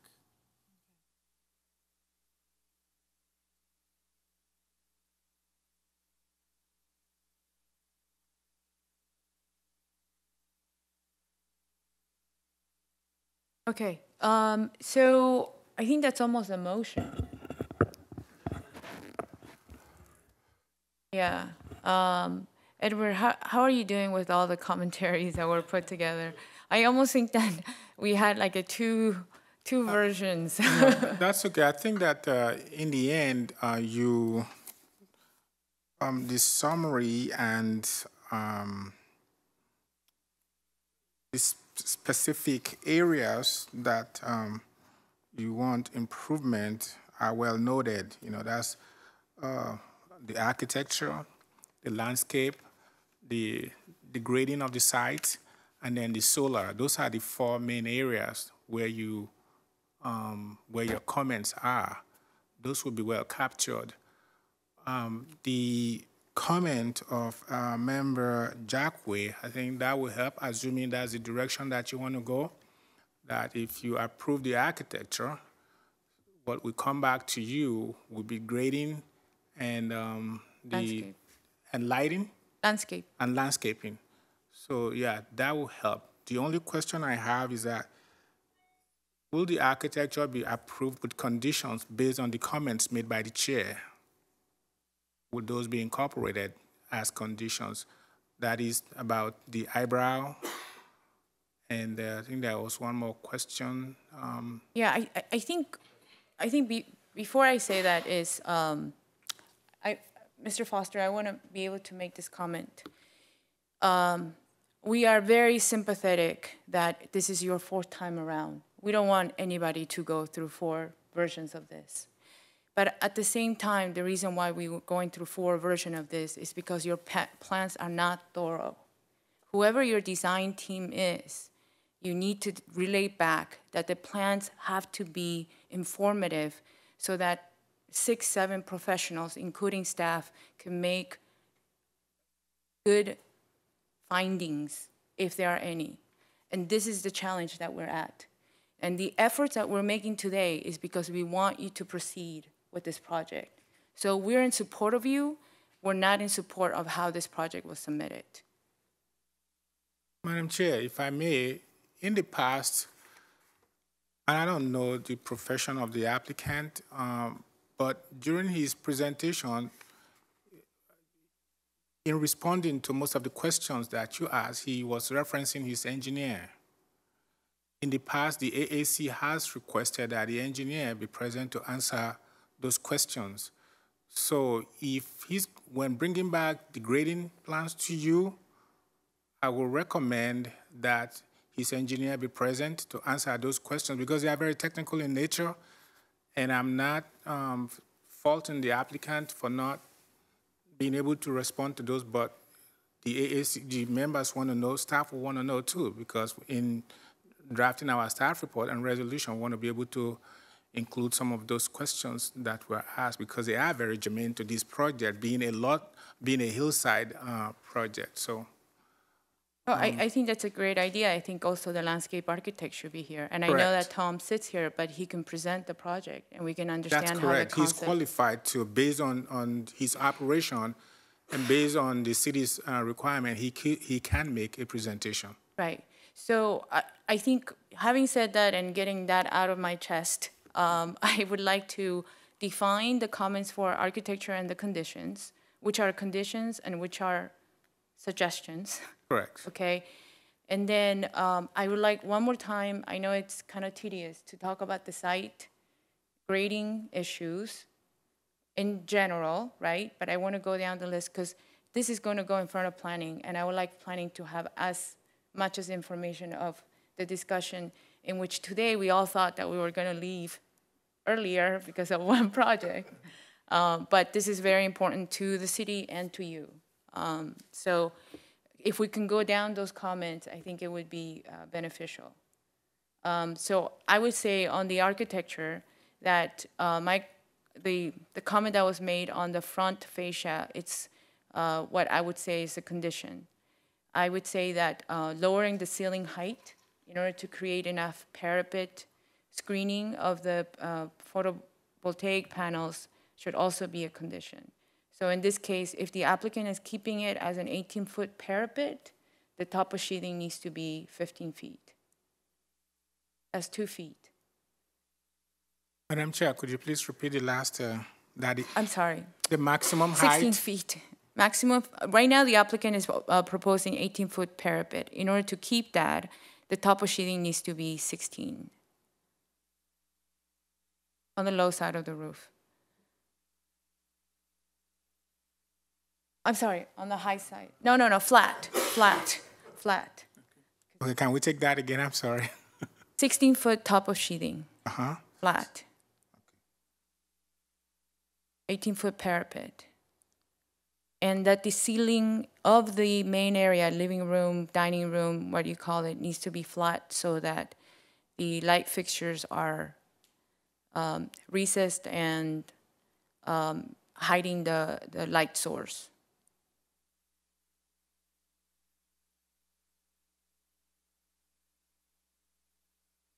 One more thing about architecture.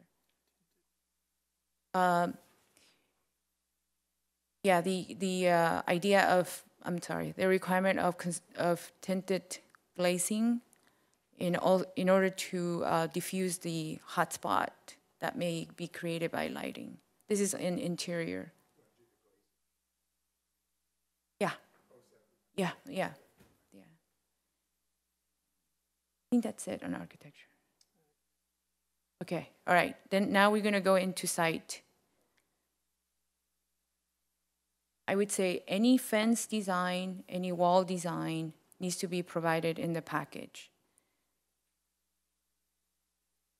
The grading must be natural or renaturalized.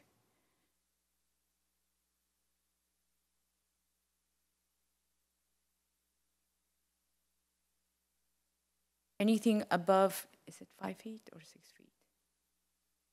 6 feet needs to be split with 30-inch minimum. I think that's it, the city requirement. Oh, they don't have a minimum. Okay, in this case, 30 inches. Yeah, 30 inches landscaping in between. We need to have in record that the applicant is allowed to grade on the access ways adjacent to both sides of the site. The applicant is, could that you he's please? allowed to grade. Oh.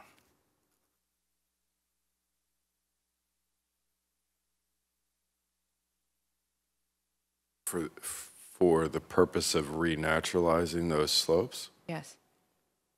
Oh. Yes. Okay. Excuse me, the chair will have to call on you. Need to leave. Oh. I didn't expect this to go so long. I apologize. Okay. But, No, go I have ahead. an important appointment that I can't change. Go ahead. Okay. He Just will. wanted to let you all know. Okay. All right. Thank you very much. Thank you. Okay. What were we on? 30 inches landscaping between the two split walls. Oh, No. access yards, not owned by the applicant, needs to be for the purpose of renaturalization grading. And also, we're strongly recommending for the applicant to use natural material like boulders in order to mitigate the site elevation differences. We need the grading civil engineer to be present when reviewing the construction plans. And the landscape architect? Yes, also.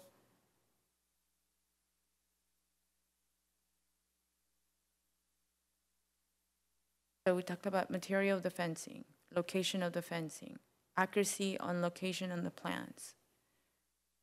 Yeah, I'll just throw one, mind if I jump in? So the fencing, the place that I actually found a note about fencing, it's kind of a verbal detail and a line drawing on A1.1. Yeah. And it says steel fence paint DE 6362. I don't know if that's hot pink or black or brown or what. So Yeah. it's also not on the material board. So, Edward, where Sean is giving you an example is on the grading plan. Yeah. It shows wrought iron fence. It has a note about wrought iron fence. C architectural. And then there's nothing more to that. But then it doesn't really transition into the block wall. It has like an orthogonal layout, and then it jumps onto the CMU layout. So to us, it seems that it hasn't really been thought through of how one transitions to the other. I feel like I'm missing something on the grading.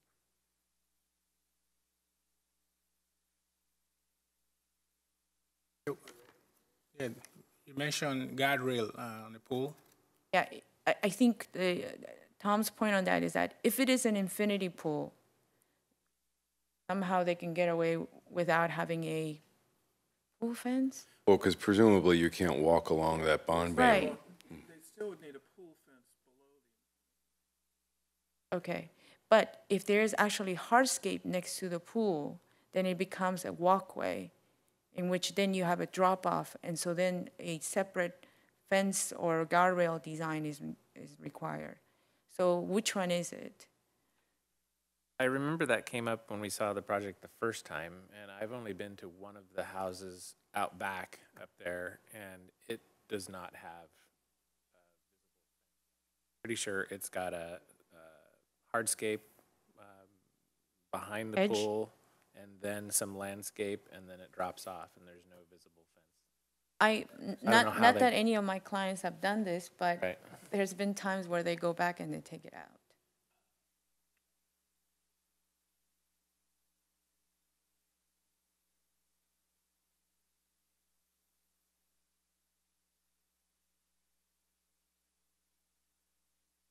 As a fence, yes, that's true too. house in the Mesa, we didn't have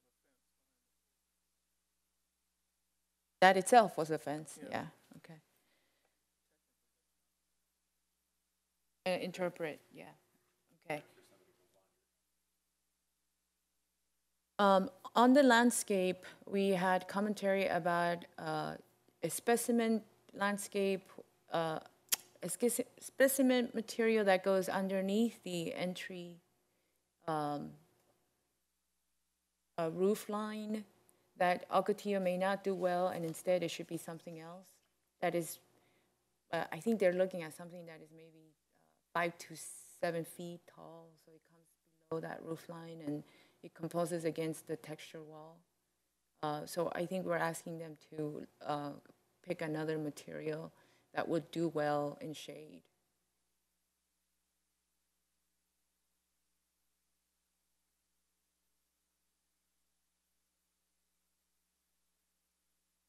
I look at that rendering there, it's just miles beyond where it started. So bravo for Yeah. that. My one and only compliment to him, but Wrong timing, Sean. Okay, I think on landscape, we're saying we don't agree with it, but we respect the progress and the efforts that were made. So then we come to the lighting, the outdoor lighting. We are accepting the fact that they have reduced the number of lighting and that their recess can, and so therefore is acceptable. And we have given you comments about how to treat interior lights, both by tinting the glass and by keeping the ceiling flat.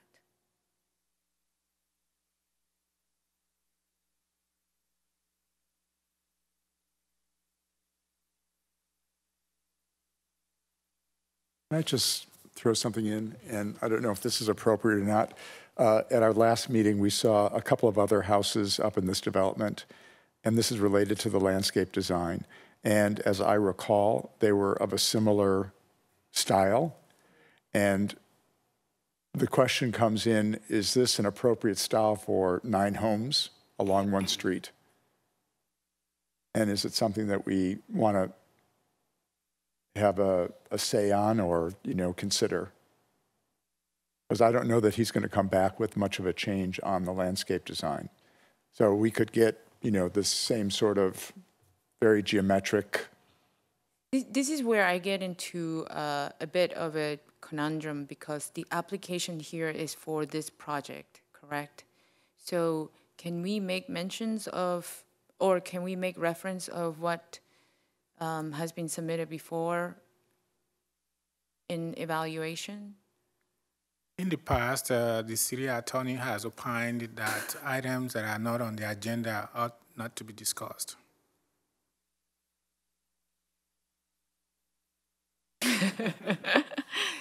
But I definitely understand your concern.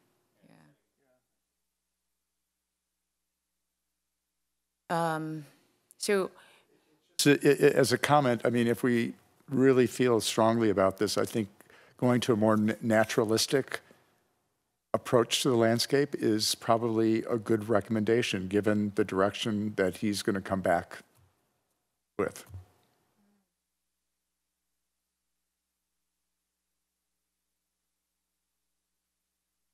But so this is where we are.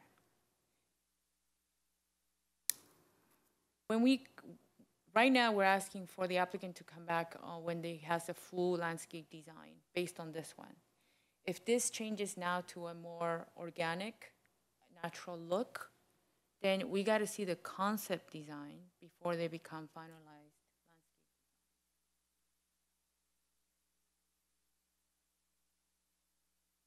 Out of the park with the naturalized design.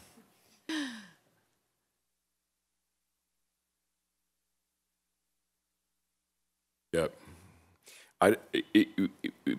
Your fear with the landscape is my fear with the whole entire project, and I almost wanted to mention something to staff about, like, we only have to do this 9 more times, and if we have to see the, each of 9, am I getting the count correct? Is there about 9 more lots that will presumably be developed by?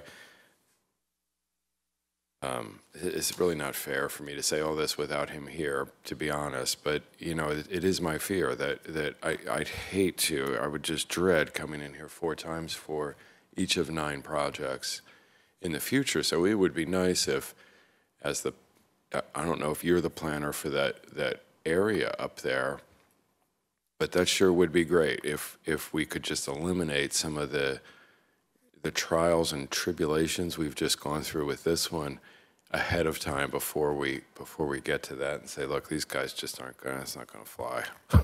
Hate to say it. Because I think, yeah. I don't know that I'd sit through much more of that if it was repeating myself over and over again. I think I would just ask for a vote and a motion just to not look at it anymore. If, so Glenn is the project planner on this case. I'm only presenting it today because Gotcha. He's out. Yep. But, and I don't know if he owns the remaining, he's in. From what I remember reading in the staff report at the last meeting, he owns the other 9 Oh, okay. He owns all 9 Yeah. parcels. Way back in 2005, I dealt with the original owner of that subdivision. Very different. Let me just leave it that way. But let's hope that he also has learned from this process, you know. So hopefully, I think he understands the thought process of the AAC. We certainly have, you know, because we discuss this at the staff meeting, and we are aware of some of the deficiencies and some of the difficulties that the applicant has had to address. So we will, upon submittal, we will do our preliminary review and give him comments before bringing them to you. Yeah, Yeah, so. gotcha. Could I offer this? This is the one project where I can't even believe, because I'm all about sustainability, but this is the one project where I think artificial turf is not the right thing, because it makes it more plasticky. You know, it has a plastic design quality about it. But the other thing I wanted to say is that, okay, I understand the array and the curvature and blah, so on, but perhaps would it help if the placement, and I think this is where Tom was going, is that perhaps the placement of the material, boulders, trees, shrubs, are more unexpected rather than expected in the linear placement? That they be random? Or grouped, you know, rather than equally spaced in a, you know, offsetting radius as they have it right now? Yeah, I just feel like you're leading the witness by giving them there's too many adjectives that really get to the same thing, which is saying, hey, I want to see a more naturalized or a more natural approach to the design concept versus creating this forced geometry that has some reasonable facsimile of what's going on in the architecture. I mean, that's what it looks like to me. Right, but I think I'm forcing it even more in the sense, I mean, not forcing it, but in the sense of the curvature of the actual hardscape and softscape. And we buy that off, okay, say, okay, fine, it has these lines, but the actual placement of anything that is above the grade, above 4 inches, you know, the cacti, the boulders, the agave, can they be more placed more naturally, either by grouping or irregular? Mm-hmm. Well, excuse me, I think Robert makes a great point that if there were 9 houses where the yards were so busy, I think that neighborhood would just look nuts. And to Sean's point about the amount of hardscape, in addition to the driveways and walkways, when you look at the front yard, other than the artificial turf, it's all gravel. Yeah. Instead of using gravel as a ground cover, let's use some shrubbery or low-growing, clumped-up material that can give us some softness. Maybe just eliminate the artificial turf, because that'll make a big difference, I think. Plasticky aspect of it. Throw one more idea out there. Maybe the landscape should go to a subcommittee so there can be a little back and forth before we end up looking at the same thing. Oh, yeah. Force this vocabulary into the staff report that then he's got to translate into a new design. Because I would volunteer for that subcommittee. That makes a committee. Right, and that subcommittee would include Tom Dozy as the applicant representative. So, Madam Chair, can we extend that, the scope of work for the subcommittee to include also reviewing the revised grading plan to show the exact location of the walls and fencing? Yes, yeah, and as a matter of fact, that would make the planning commission much better prepared, because instead of looking at a list, now you're looking at plans that reflect those changes. Imply a retaining wall here on the grading plan, I mean on the landscape plan that isn't shown on any. coordinate that grading plan and the landscape review makes a lot of sense. So, Madam Chair, so to round it up, if you want to recommend approval of the architecture subject to your conditions, that the landscape and the grading part are subject to the approval of a subcommittee to be appointed by the AAC. Yes. I think Edward just made a motion for us. Oh, I'm sorry. No, that's great. That's great. Okay, so if somebody could care to repeat that, and then we can vote on it, select our subcommittee, and then be able to go home. Yeah. To try. So it sounds like we're combining all the exterior landscape, the grading of the site. Okay, I think I got it. So, so I'll move to approve as submitted with the conditions as follows when it comes to the architecture, and I might need some help to fill in the blanks. With regards to the architecture, the height of the parapet needs to remain at 18 feet with the Roof deck the or roof deck couple sheeting. being reduced to 16 feet at its tallest or lowest? Highest. Therefore, leaving room to sufficiently screen the shield the solar equipment that may or may not end up there. What else on the architecture? Oh, the Eyebrow? Oh, The the front eyebrow to revise the eyebrow on the front of the house, as Member Song had suggested, on the which side? Which end Front was elevation. that? On the north side. Was it the north side? On the north end, to pull it away from the house so it's not dead ending, terminating into the house. And those are conditions on the architecture. Were there any other conditions? Thank you. To use tinted glazing to help reduce the lighting pollution that might escape or be unsavory. Don't use the word unsavory. That was that's not an architectural term. Anything else on the architecture? Flat ceiling on the interior of the great room. I think that was it on the architecture. Okay, side note, do we have to say something about the tinting so they don't go black tinting? Are we worried? Right, okay. Then, subject to returning to a subcommittee, we want to see, that's where we need a new and completed grading site plan. You had mentioned the showing approval, proof of approval that they can grade onto the common area, the adjacent common area.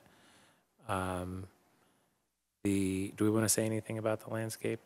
I guess so. That they eliminate the artificial turf, try to group the plants in a more natural setting rather than a geometric setting. What else on the landscape?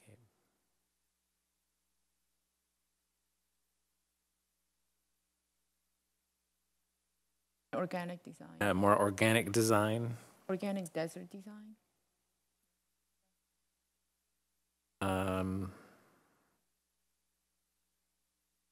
What else do we have on the landscape?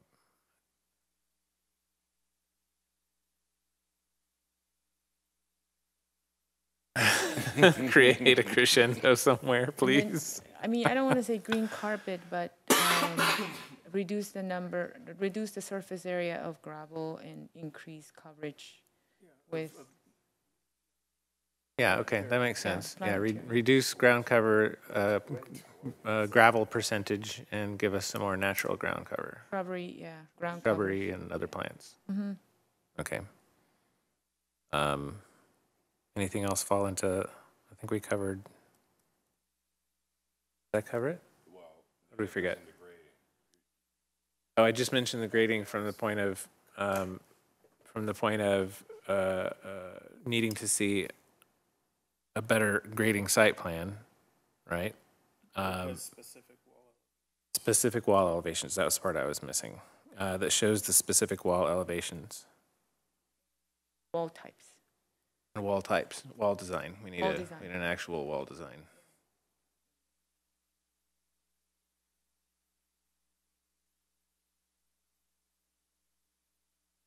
Yes, did you get that, Edward? Okay. I'll repeat that.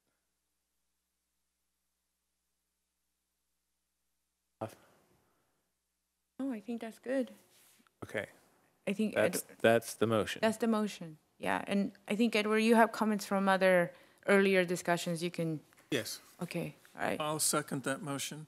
You, Tom. All those in favor? Aye. Aye. Anyone opposed? Okay, thank you. I just want to make a general commentary. Usually what happens is by efficiency and time, I like to be able to get everybody's comment and then be able to deliberate.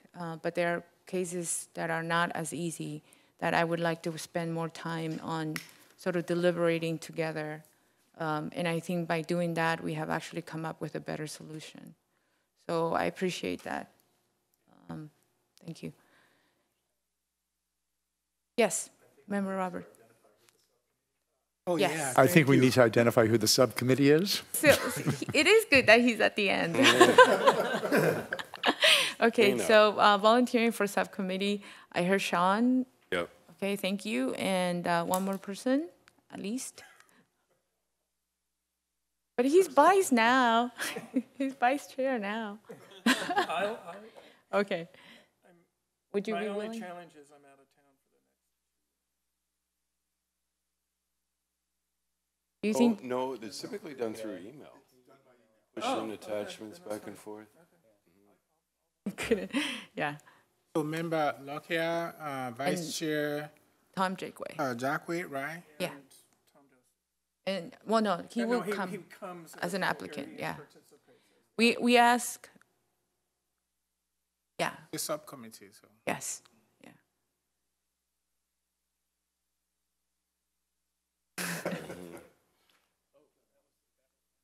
That was one thing that we talked about and didn't make it into the motion, I think, was having the engineer and the landscape. Oh, no, we made it. You got that? got that. He had Okay. it on the list. That's All right, part of great. your condition, so. Okay. And the fence color.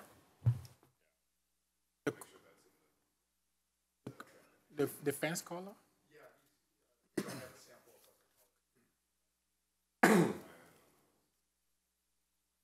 Okay, any other committee member comments? Okay, staff comments? I want to thank you for your extraordinary patience. I don't know about the planning commissioner, but Am I supposed to speak at any point? absolutely not. Maybe I should have identified myself at least at the beginning. You just sit there and look good. Random person sitting here doing nothing. Well, no, they all know you, right? No, the audience didn't know who that guy is. Oh, okay. I think next time we'll do a better job introducing you, okay? Well, as any planning commissioner, just so that they know that there's somebody that came from the planning commission to observe. That is, That is yeah. good. Okay.